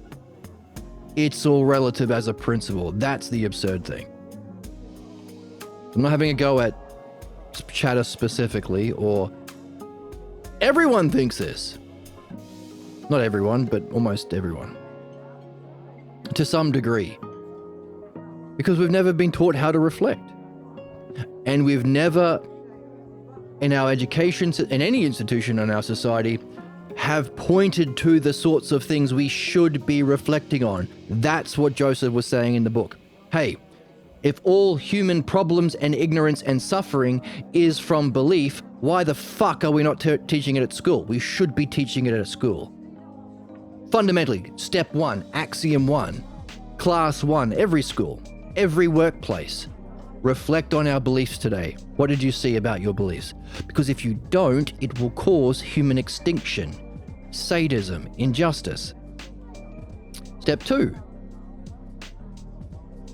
Well, if we should have a model of truth and justice and beauty and goodness, governing our souls, governing our relationship, governing our institutions, well, what is it? Currently, scientists' model for excellence is boo. I don't know what I was doing there. I was going to suck my thumb, but do the Asian thing. Boo. They do that. Also ugly. Please tell me I'm pretty. Do a poggers. If you don't know, it's awesome and it's gangster. That's right. It was a gangster thing that I did. It wasn't weird. Conservatives are so stunted that they don't understand these things. Exactly. So, teaching how to understand our beliefs and surface our own beliefs, midwifery. Learning what the true models is. Hey, is it socialism? Is it capitalism? Is it Marxism? Only one way to find out. Teach dianoia, true understanding at school. That's the only way of grasping the model of those things. And finally, if this is morning tea time beliefs, in the middle of the daytime you do understanding, the last part of the school day or work day, although we wouldn't need to work anymore because we'd be rational, we'd just organize, manage, share resources sustainably, renewably, efficiently, rationally to meet all human needs to put an end to no need for work. So, hooray. But whatever the equivalent would be, how we'd be playing together as adults. What are we learning about the self by seeing what it isn't and what it is? No, not what it is or isn't. Because these aren't true. Don't get stuck in your beliefs. That's stagnant ousia. Don't get stuck in wisdom. That's stagnant ousia. Neither is true. They're both reflections. This is the principle of true itself. So you could wonder about, hey, everything you've learned about your problems in the morning part of the day, everything you learn about excellence and bliss and beauty and the model of truth in the middle of the day, what does both tell us about the self? So what?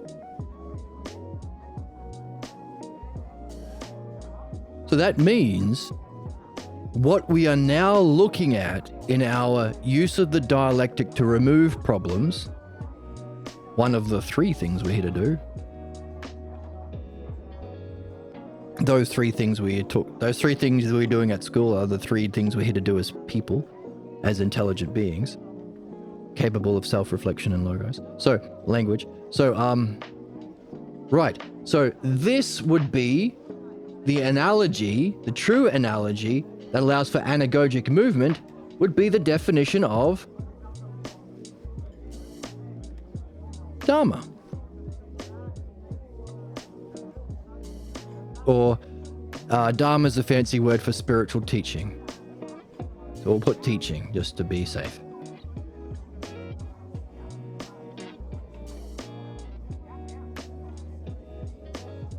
Teaching or Dharma. We'll put both. And I don't mean Dharma and Greg.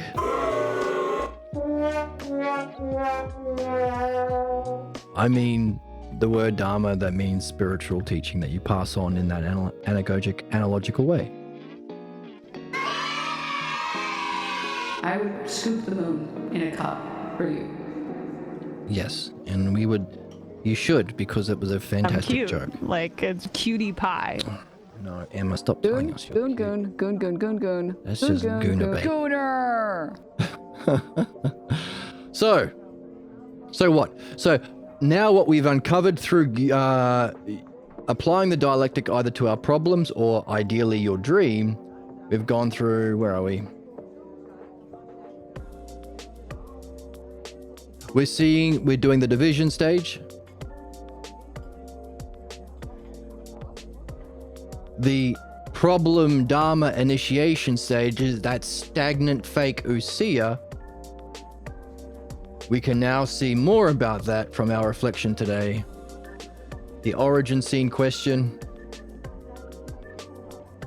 is a question to us because it's the initiation into the problem, everything we've seen about our problem, everything we've seen about our lives, everything we've seen about the thing we're playing out in our dreams. That's now a super question that we are carrying. It's the problem initiation. It's the fake Dharma scene. Put the word fake on there.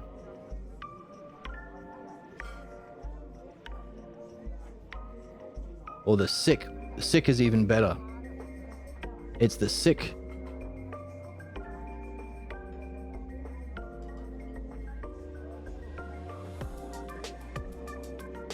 And I don't mean sick like doing a sick kickflip on your skateboard.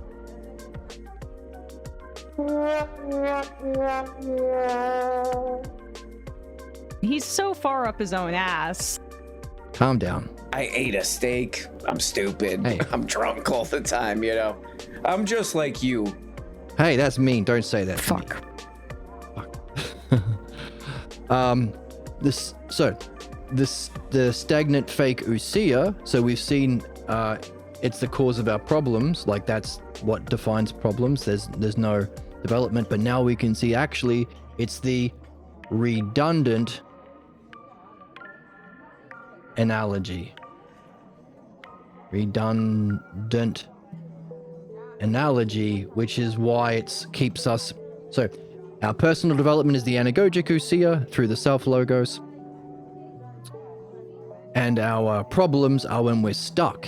So it's not you're not supposed to be perfect. What believers do. I've never done anything wrong. Everything was perfect. Never made a mistake. Going straight to heaven. No. It's what you do with your problems. There's no blame or shame here. It's not a punishment game. That's sadism. When you come into a doctor, oh, doctor, I broke my arm. They don't say, you should never have broken your arm. Naughty boy. Oh, 10 lashes for you. And out the door. 10 Hail Marys for you. Pay a fine to the capitalist for you. Conservative, religion, capitalist. No, they say, oh, okay. Let's fix it. By the way, what are you doing that's causing you to break your arm? Maybe you should not do that anymore. Let's address the cause and let's fix the problem and also address the cause. That's rational. So our problems isn't that we have beliefs, it's that we get stuck in it. That's the stagnant fake ousia caused by a redundant logos. So ousia and logos, the two things, are redundant analogy based on imitation.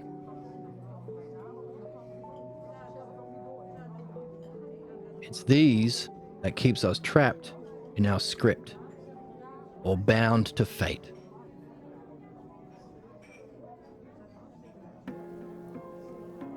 This is our opening definition. This is why we care about the origin scene. It's not to make your parents feel bad. Oh, you make me feel bad when you ask questions or when you say things about what I did. Fuck off. No. It's because you're being a bastard in an ignorant way. You thought you were doing good, but you are, in a redundant analogy, trapped in your problems, doing it to other people like all parents do. Unless they wake up to this. Even those who wake up to this are likely to play it out unsuspected because there's a reason their child was born. The difference is what you do about it. Hey, son, daughter, yesterday I did this thing, but let's have some milk, have some cookies, and ousia, reflect on it. No blame, no shame, no punishment. I just want to do better. And I want to make sure that, give you an opportunity to reflect on it and ask questions. I notice I didn't let you ask questions. That sounds like a pathologos thing. So let's ask some questions. Let's talk about it. Any questions that you wish you would have asked, or maybe just me. I want to tell you what I was going through, so you don't blame yourself for my ignorance. That's the thing. We wouldn't be here if we were already pathologos free and already a master of the self logos, knowing its expression in pure existence and therefore recognizing the self as it is. We're here to do something. That's why the whole game is ousia and logos. It's a relationship. It's a conversation. It's an everyday thing. I try and stream every day. Can't do it because we don't yet give the billions of dollars to LeBron James for doing a slam dunk, even when he's really old and he can't defend the rim and jump as high. We give him $100 million or $1 billion, how much he got. But the philosophers, they get $0.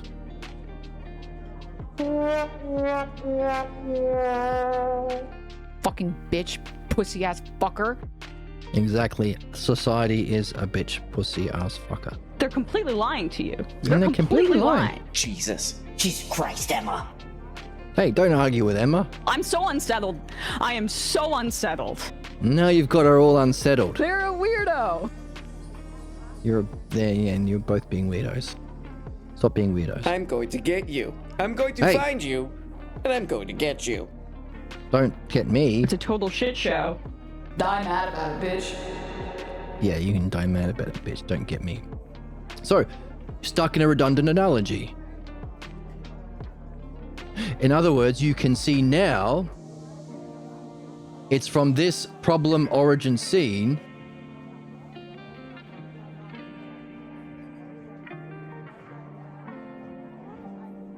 you are stuck in A is to B as A is to B. Meaning, that's the root, that redundant fake analogy based on that fake teaching or pathologos dharma is the cause of your problem in that you looked at or in your dream. That's the cause of your whole life problem that you looked at in the next stage. And now we're examining that origin scene, and now we know why. But I don't want to tell the truth to my parents. I love them. This is the stakes. You will be just as bad. The injustice you've lived out, you will do unto someone else. It will cause your problems here and in your reincarnations. You're not being mean to them by telling the truth. That's the sick idea of being polite. Fuck off. That's a fascist thing. Don't ever criticize Donald Trump. It hurts his feelings. Don't call the Nazis Nazis. It makes them sad.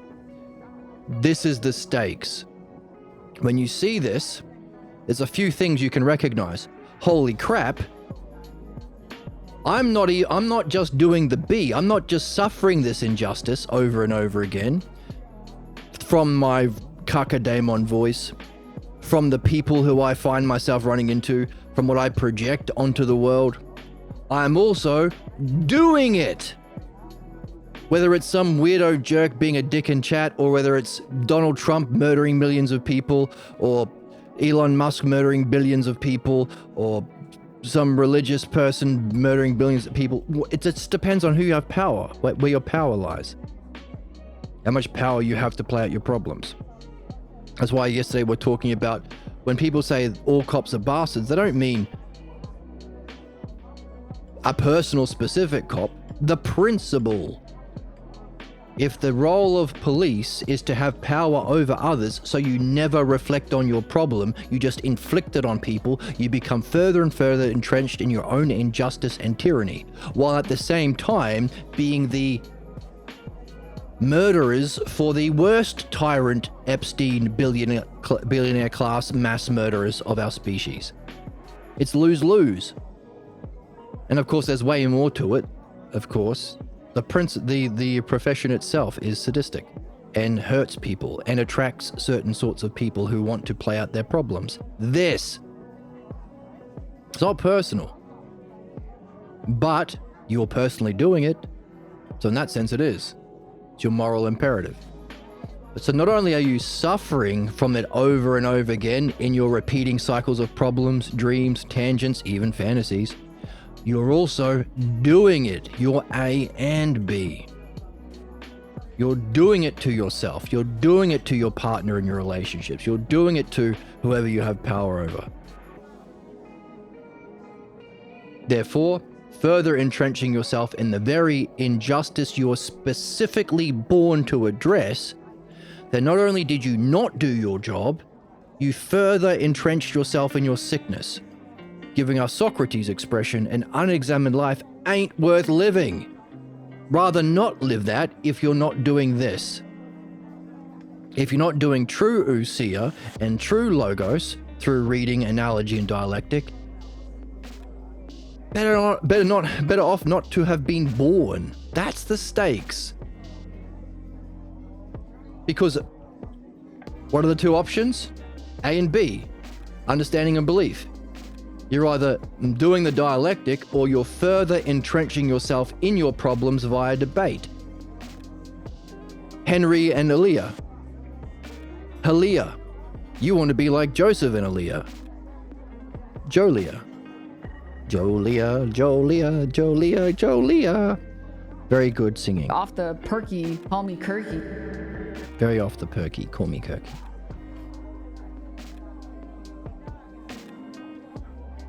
Therefore, we try and stream every day.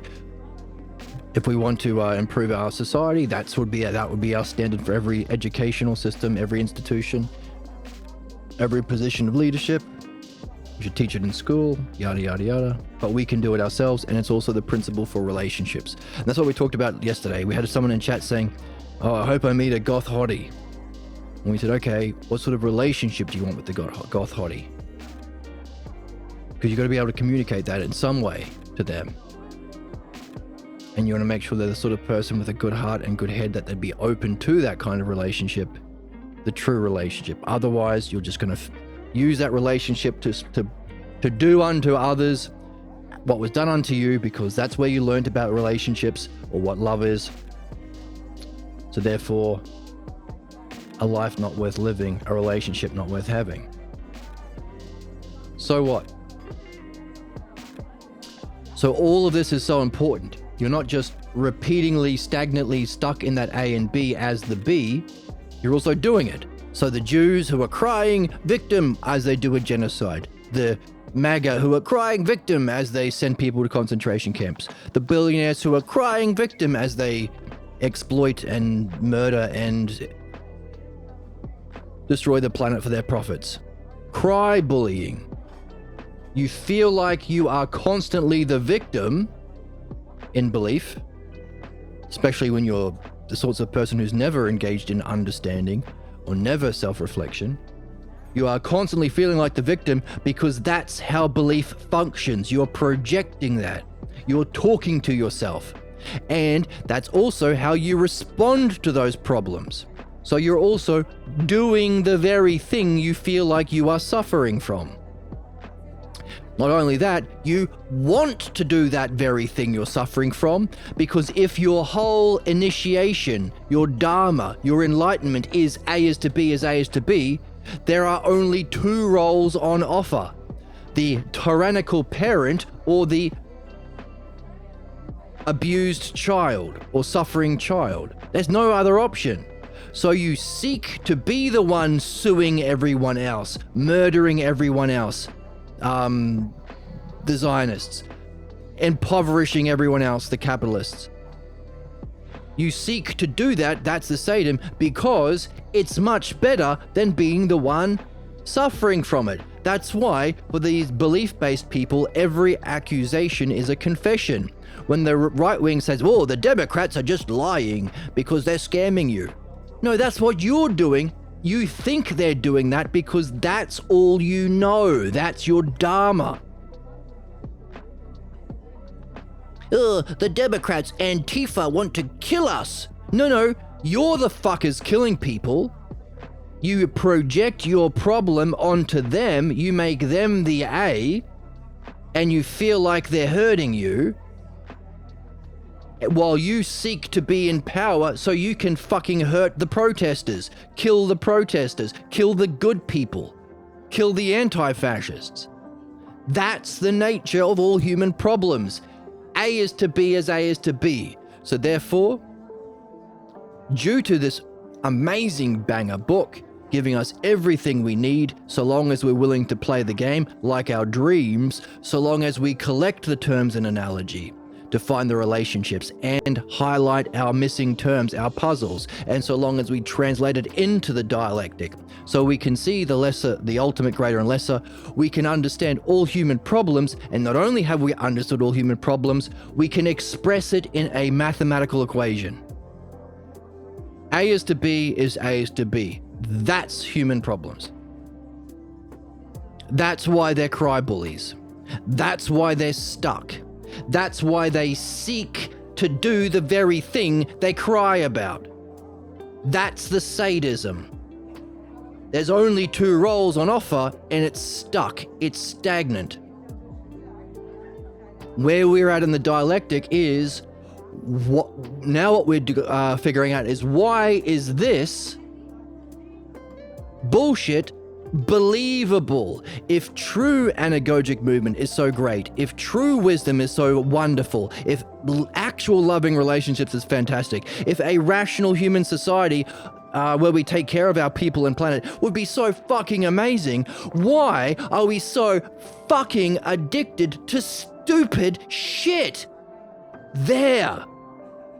Not just this analogy, but we still believe someone who taught us this analogy is good, is true, is real, is the reflection of self. Beautiful, just, loving, all of the things we're here to learn about through the dialectic. We take the appearance, the Harry, the imitator, the CEO, king, priest of the house. We still believe that their imitation is true. And what do we see? People who are imitating trick the ignorant. If you actually know about medicine, the fake doctor ain't going to trick you. If you actually know about business, the multi-level marketing asshole isn't going to trick you. If you actually know about medicine, the JFK Jr. bullshit and Dr. Phil ain't going to trick you. It only works on the ignorant. This is the source of our ignorance. We still believe the appearance for true. We still are taking the lesser for the greater.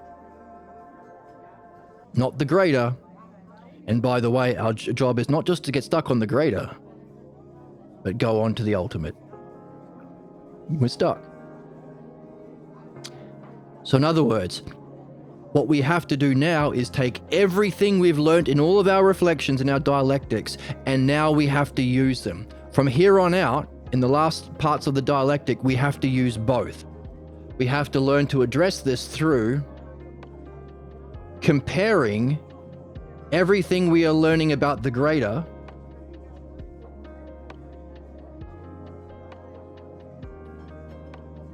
we have to compare it with the lesser. Why? Because we are in the lesser. That's the A is to B, A is to B. In other words, we've got to start using dialectics to talk about what isn't, because that's how they were presenting themselves, and what is. That's who they were copying. And so long as you take the lesser for the greater, or the appearance for the reality, you will be stuck.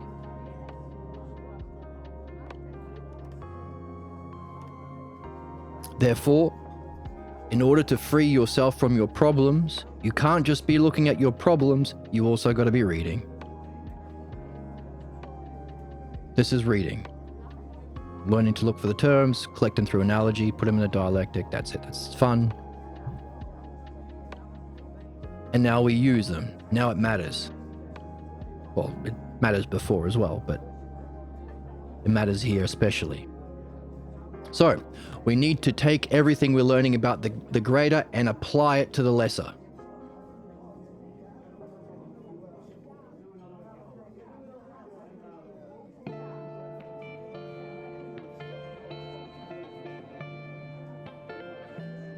Notice, all of this is a lesser. The lesser imitation of the greater. It's a lesser imitation of initiation. What's initiation? The first experience of the greater. The ousia side of it, the state of mind, the experience. Oh, it's a fake Dharma? Oh, what's that? The lesser version of the actual Dharma. What's the actual Dharma? The self-logos. This teaching, this is the teaching, this is the Dharma. We are getting it from the book as the author got it from his teacher. All the way back to Socrates? Parmenides?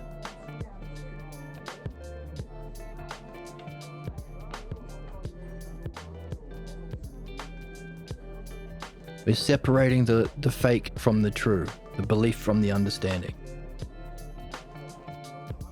And it affects every area of our life, and we can see it makes us.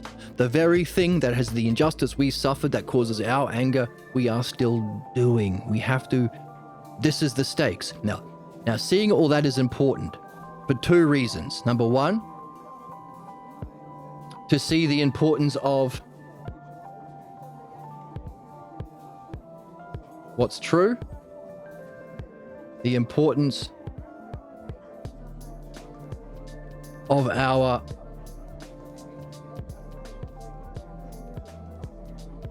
understanding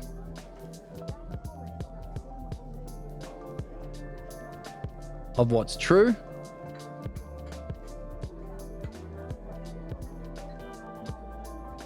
or the self-logos.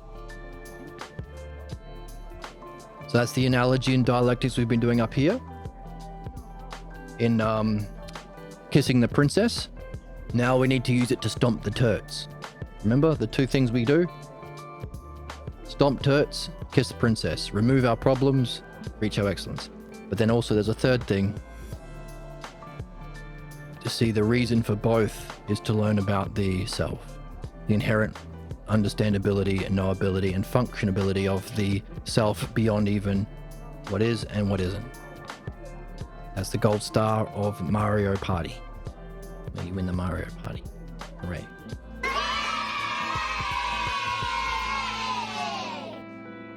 So, now you have an opportunity, now that you've seen your problem in its parts in the first dialectic, you've seen how it caused the life that you're living. So now you're looking at your life in a different way as a whole. Now we have a chance to free ourselves from our problems. Seeing this, everything that we have bringing together in our reflection is super important for seeing the importance of why we read this, but also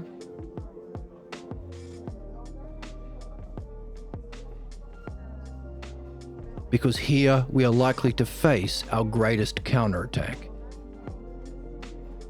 Your beliefs are noticing, oh, this is how I die. Beliefs want to sustain themselves. There's a self-defensive mechanism within it. I don't want to question my parents. They were saints. They never did anything wrong, and they knew everything, and they learnt from their grandparents, from their parents, and they were all wise too. And their grandparents, they taught them, and all the way back. And the cavemen that my parents learnt from, way back in that lineage, they were the smartest cavemen. Sure, they didn't have language and usia. They were idiots. They were not idiots. They were unintelligent beings. No capacity for self-reflection, language, or reason, but they were the best ones. They were the tribe of Abraham, maybe. All of this shit comes up. Not my beliefs, not my parents, not my way of being. All of that bullshit. By the way, that's Achilles. That's the story of Achilles in Homer's Iliad. We might even read it on this channel. Not me. I'm part God. The gods picked me. I'm the greatest, most brilliant fighter, athlete, handsomest, powerful. I'm the best. You stole my wife. You're the problem. I'm not going to fight for you if you stole my wife. Fuck you. Go to hell. You're the problem. This is when it comes up. The most irrational human statement, not my. Yes, those religious, those political, those whatever belief, but not mine. No, that's stupid. Why? Because you are leaving the realm of mind. You are leaving the intelligible. Just as violence and conflict is the functioning of belief to distract from reasoned reflection. That's why it's always yelling on Fox News. That's why it's always bombing by the capitalist imperialists. To stop conversation, because conversation will show they're fucking wrong. So too, belief functions in those sorts of distractive ways to remove us from mind, crossing the green line. So too, these personal statements, not my religion, not my beliefs, I'm different. You've abandoned the transpersonal or universal.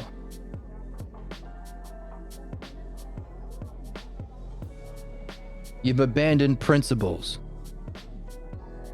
which is the realm of mind and self. Understanding, knowing, and self. 1, 2, 3. 1, 2, 3! There's, speaking of cavemen, there's our cavemen. But that's okay.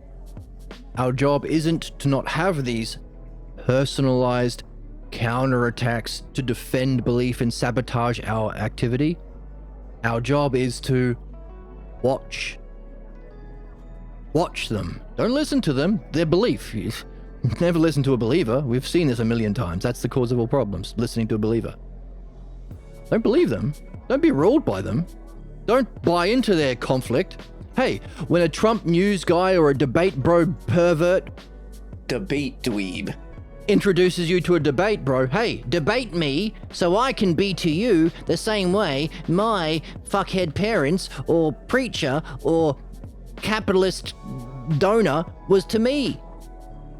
No, I reject your game. There's no winning in here.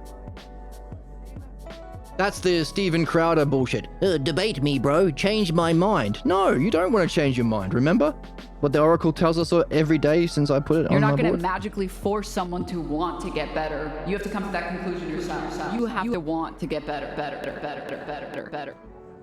If you don't want to change your mind, Nazi, you're not gonna.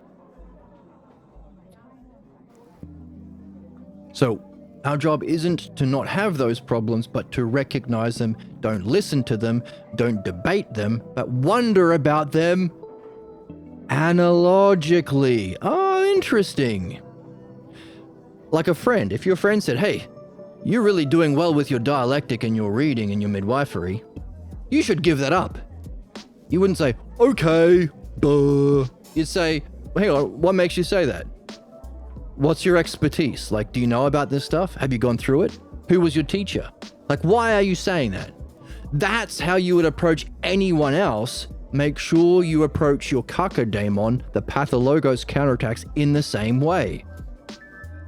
But notice, it's not going to answer the question. Its job is to sabotage you. But you can ask the question, oh, interesting. Who sounds like that, I wonder? In other words, if all of this life, reality, is to show us what the self is and to help learn about the self, the inherent intelligibility of the self, and align ourselves to that inherent self logos of ourselves by seeing what self is and what it isn't, everything about what isn't is a message that's not true, but a diminished reflection. In other words, these sabotages that come up is a message about something you take as true that isn't. In other words, all of these counterattacks that are likely to come up in this part of the reflection, part of your journey as through midwifery, is more gold. As it fights back harder, you've got more material to reflect on in your midwifery. You are being shown more and more and more. Therefore, seeing the stakes in this definition, the origin scene question, keeping you in fate, is so that when the counterattacks come in, you keep going. You keep your cool. You keep collecting and organizing the terms from our reading. You keep being okay with not knowing things, the puzzles that we saw from our reading and analogy, like the ones that we got today. You keep applying the method and state of mind of the Logos and Ousia. Keep doing the dialectic. Use your insights and understanding, your Ousia and Logos, of excellence, strength, beauty, mind, and self here. So, this is from another day, but it's all saying the same thing. Use your understanding. Everything we've been learning about reading, analogy, and dialectic, use it here. Keep your cool. Expect the counterattack. Why? Because, first of all, beliefs are fighting to save themselves, but also, if you've seen the significance of addressing your origin scene, you want to be your best. Why? Because the more meaningful the activity, the more you need to be your best. And this is the most meaningful activity all human beings can face. As Harry said, as Joseph said in the book, I would rather take an understanding and insight into my pathologos to free myself from my problems, my false ideas of self that block me from knowing and showing the self, or take one of those over a dozen peak experiences any day. Actually, let's find it in the text. Been a while since we dipped into the book. Sit down, everybody. Jesus. Sit down. He said, I would take insight into my problem over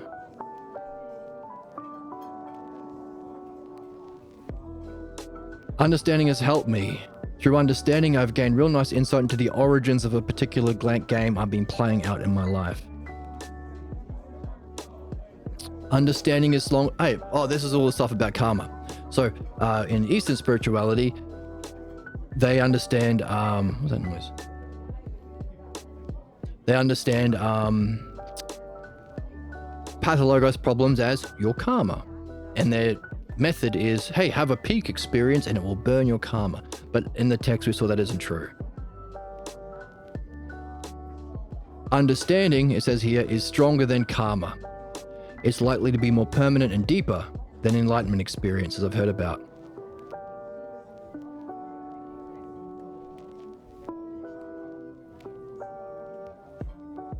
So, and there is a part here where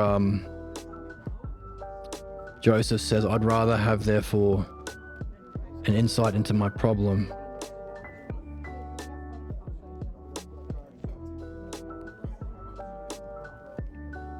than a peak experience.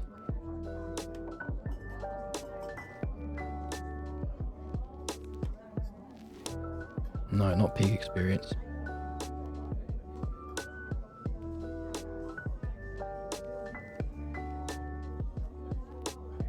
Enlightenment burns up your bad karma. No, that's what we disproved.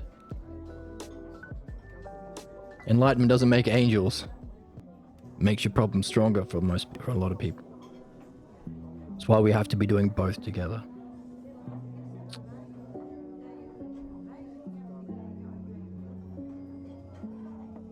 All right, that was the principle anyway. I think he even says I'd rather take an understanding of my problem. I can't remember the language he used.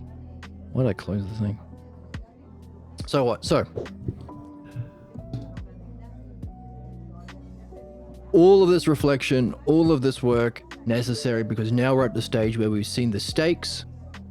We need to see the stakes so that we see the importance of continuing our reading about what's true, because now we need to use that. We need to employ what we didn't have as a baby, as a little infant or toddler or small child.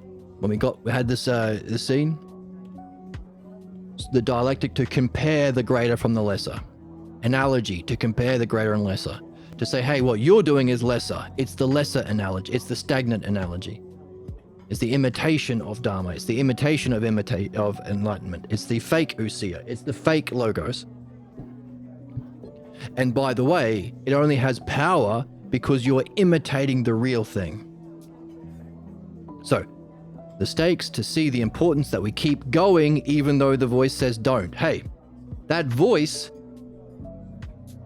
is you doing to your soul's development or your reading the imitation of what your parents did to you. But there's another level here.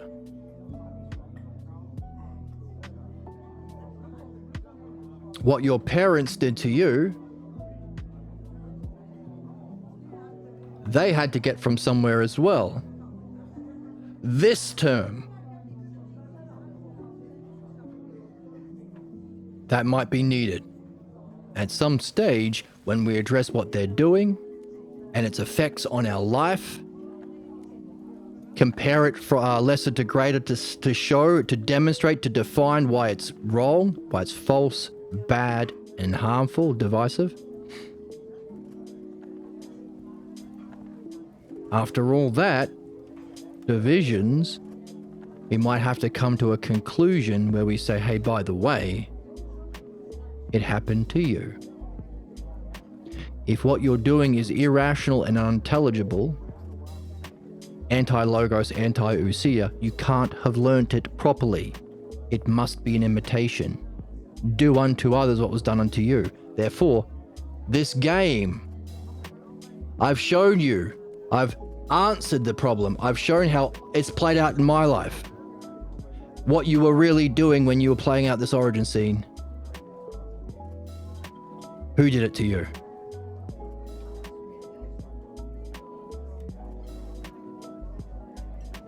That might play in to our answering of the problem. Once we are free to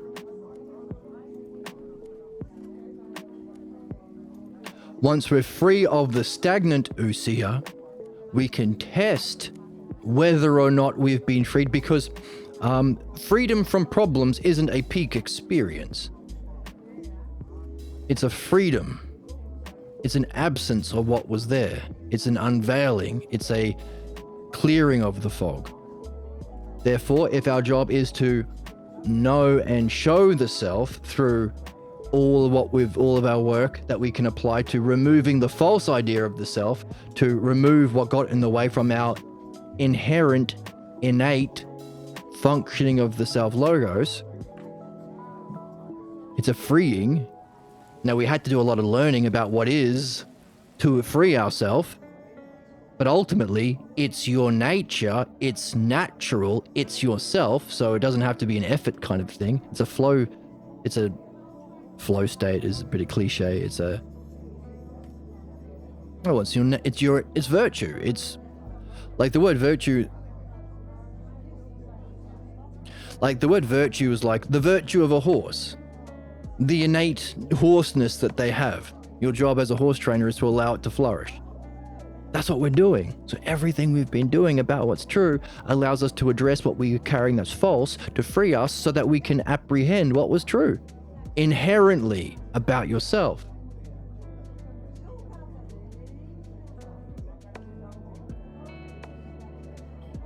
To know, hang on, I need to drink some coffee.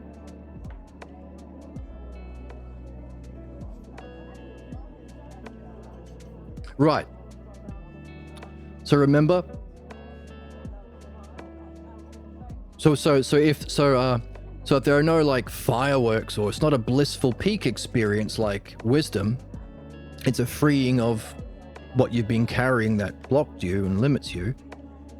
We need some way of testing we are free. We have to find a way of testing whether we have sufficiently understood and answered our problem and our early teachers. Doesn't have to be in real life. It's role play kind of a thing. It's answering them for yourself, not based on how they react. But if they are alive, you try it. All the better. Notice you're not answering for their response. It's to answer it for your soul. Now we need to be able to test, therefore, that we have sufficiently understood and addressed through the logos, through what we've learned about logos and ousia, sufficiently ousia reflected and sufficiently logos understood our problem. We have to test that. Sufficiently done those things to be free from our problem. That's our goal, to free ourselves from our problem. Therefore, if these are the two kinds of functioning of the analogy or logos, wouldn't it be a good test whether or not we're free from the chains of fate of that redundant analogy, A is to B as A is to B as A is to B as A is to B, by approaching that A, not doing to them what they did to you, keeping it, my kid's fighting me just like I fought him. Good, he learned the dark side. Let your anger engulf you, yes. Now you're a member of a tribe, yes. You are killing people like we kill people. You're a good Christian, Protestant, a Jew, Muslim, whatever. You're fighting just like we fight, yes. No. That doesn't get you out. That's the same principle that we said earlier. Einstein thing. You can't solve your problem caused by the same way of thinking that caused the problem. Sorry, you can't solve your problem from the same state of mind and way of being that caused the problem in the first place. You can't believe your way out of problems caused by beliefs. understanding is a solution. Therefore, a good test to see whether or not you've understood and addressed through midwifery, the dialectic, your problem sufficiently is, well, if you're free from this redundant analogy, to what level can you participate in the true Dharma? If these are the two things we have, human problems and human excellence expressed in two mathematical equations, everything you've learned about your problems to this point, can you use them to be like an actual guru to them? Not the fake bullshit guru of those bastards. Not bastards, you'll have to have a specific word to name what they were actually, maybe a Corella de Vil, or maybe a bully or a thug, or there's all sorts. The word, how they were actually functioning, is a word you'll have to put on it. They're pretending to be a guru, but they were actually what? That's our level. That's where we're at now. In the origin scene, how were they demonstrating? Now we need the dialectic. Both what were they imitating? The guru, the knower. Where are we? Here. The appearance of knowing self and reality, but also what were they really doing? Describe how they were demonstrating, because that's where names come from. Names are based on functioning. If you say, I am the best ice skater in the world, but you're rolling on a skateboard, you're not an ice skater. But I declared it. I got 1 million people to vote for me as the best ice skater. You're on a skateboard, you're a skateboarder. That's what names are. So we have to do here. But after we go through this process, wouldn't a good test at the end of the last parts that we haven't explored yet, wouldn't a good test be, I am free from the stagnant, demonstrated by my ability to participate in the actual analogy, the actual teaching. Hey, everything that I have learned as a B term about the self-logos and pathologos, the true logos and the pathologos and its inherent self-logos, can I be the teacher or be the dialectician or be the true Hellenic person and use it to you? Because they are at the beginning of your journey. However you started. How do you start? Seeing what you're actually doing is different from what you thought you were doing, and it's important and worth paying attention to so that you can get a question. Once again, you're not going to magically force someone to want to get better. You have to come to that conclusion yourself. You have to want to get better. You have to want to get better. You actually have to address the systemic inequalities. The people who believe that there should be hierarchies and that they should be above other people, that should just be addressed rather than just trying to segregate shit. Whoa. Crazy, crazy, crazy, crazy, crazy, crazy, crazy. You don't pay attention to their bullshit, you address it. Oracle guiding us as always on our soundboard. What do you think, Emma? Spit on me. Emma, don't say that to the Oracle. They're like a goon. They're a gooner. They're a gooner. And she spit. There's a UFO with Jesus in there. There's no UFO with Jesus in there. That's nonsense. You're crazy. You know what? Suck my dick. Well, maybe there is. I don't know. So, if those are the two basic ways of cognitizing, then to test you have been freed from this would be perhaps to be that one. Therefore, everything you've learned about the nature of human problems themselves as a principle and your specific family one, you might be able to say, hey, by the way, I was stuck in a problem because I was in this. I got it because you were in this and I believed your bullshit. By the way, here's what you're really doing. And by the way, I'm not blaming you. That would be the old game. I've learned where it comes from. Let me ask you a question about this analogy. Wouldn't that be functioning rationally? Would you be pointing out something meaningful to your life? Meaningful about what they were doing? Something they thought they were doing that was wrong? Would that maybe, not for everyone, but for those open to it, those with a good heart and good head, would that be the call to adventure? I'm looking for someone to share in an adventure. So long as they listen and they become curious because they've got the intelligence to listen and they've got the heart to care, to get the original question. That is the beginning of this whole thing. Would that give them a puzzle? Therefore, if you started with a puzzle from reading this book, or Pierre Grimes, the author, gave you that puzzle, would it be demonstrating a freedom from the stagnant analogy to yourself, be like a actual dialectician or Hellenic man or a lover of dianoia, philodianoia, or self? By using what you've understood about the problem to ask them a question about who their teachers were, what their origin scene was, how it's played out in their lives, any of those sorts of questions. Would that be the test? To be free from the stagnant analogy, to participate on the true analogy, the anagogic analogy?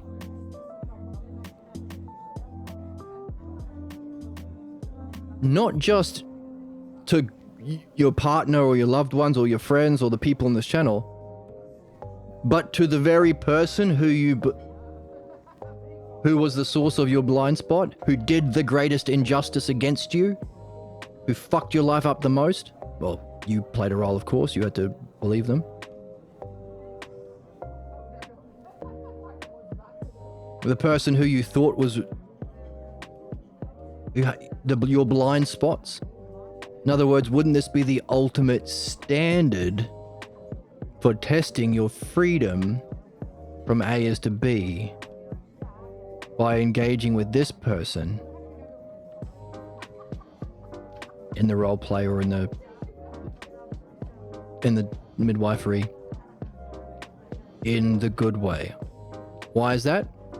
Because problems are only problems to the extent they block the self logos. Would this be the standard of seeing that you can participate in the self logos? Lots to wonder about. So that's on the horizon next time. We had to explore more, do more dialectics, surface more puzzles, do more reflection, to bring this all back to see the stakes of A, keeping going in the counterattack, and B, continuing our reading and reflection, because now we know where it all comes to play. To free ourselves from what has been blocking us our entire lives. And we will take with us negatively into our death and reincarnation if we don't address. And we've been doing ourselves. Super, super important. You might even say the most important. So it's worth keeping going, even though you may have counterattacks, and it's worth to keep reading, even though those counterattacks are saying give up. And it's worth continuing this relationship and conversation. And seeking others with a good heart and good head, like our friend seeking that goth hottie yesterday, as this would be the standard of the ideal relationship that you can participate in. That's on the horizon. We've still got those last two dialectical categories to go through. And then finish the text. So, lots to think about. Kind of work, I suppose. Different from just reading the book. You have to be okay with being puzzled, okay with investing time, life energy, life moments, but worth it. Absolutely worth it. The most worth it thing of all things. And now we're seeing why. And not just in this reincarnation, but all reincarnations. Not just in this not only is this learning and art and skill for this life, but any lifetime, any galaxy, any multiverse. Why? Because they're not personal, they're not beliefs, they're not relative, they are universal, transpersonal, objective principles and axioms that will always be true about any reality, because any reality has to unfold primarily from a single source, self. The kind of learning we're here to do and take with us. Escaping the chains of problems and the prison of reincarnation, to quote Socrates again. Do a poggers. Very much do a poggers. Jester goon maxed. We've Jester goon maxed heaps Why today. do you need 50 bananas? So many bananas. And also important, 50 bananas is so many bananas. Why do you need so many bananas? I don't know. It's a lot of bananas. A lot of bananas. And a lot of work for us today. I hope you had fun. I hope you're enjoying it. I hope you're recognizing the counterattacks and becoming curious about it, asking it some questions, wondering about what it's really teaching you, and maybe even having a laugh at its expense, seeing as you're seeing through its bullshit now. I hope you're seeing through. I hope you're wondering, oh, and how are your dreams going? I think it was yesterday we looked at the different classes of dreams we can have. But everything that we have been doing in these talks, you can apply to your dreams. So, does any of this help? Can you look for the stagnant analogy and the higher analogy in your dreams? Can you find scenes where you're playing the higher role, participating in what we've been learning here, and times when you've been stuck in the family problem? Can you see how certain figures in your dreams that are annoying you or blocking you, you may be doing yourself in the same dream? Can you see evidence of symmetry in the A is to B stagnant problems in your dreams, maybe? Or states of mind, or words, or drama? And can you look for a higher kind of functioning? Now, the higher kind of functioning might be less interesting or might not stand out as much because it's new, it's different. You're not from a culture or family that talks about it. The human species hasn't risen to the level of what we're doing here yet. So in other words, your dreams might be reminding you or pointing to something where you are actually A is to B as B is to C. You weren't speaking from a position of knowing. You were discovering and wondering and following the logos and sharing the logos and encouraging others to be curious. Encourage others to share what they learned from you with others. So as you learned from them, you share with someone else. And it might not be fireworks, but it might have been a good state of mind. When you discover something about what you were doing in that dream, that might have been fun realization. And you might have been in a kind of natural flow state, participating in the logos and the Dharma. Sharing your Usia and logos, your openness, curiosity, and desire to help, Usia, logos, reasoning, reflection, understanding, with others the same way you've been learning from other people. And you may be even encouraging them to, hey, what you learn from me, share with others. That's the true Dharma of the self-logos, dialectic, analogy that we're here to learn, master, and of course, share. Can you see those in your dreams? Either of the two? Have a look. Have fun. And if you find, to our friend from yesterday, if you find a goth hottie to play that game with, well, you are winning. It's a win-win-win-win-win.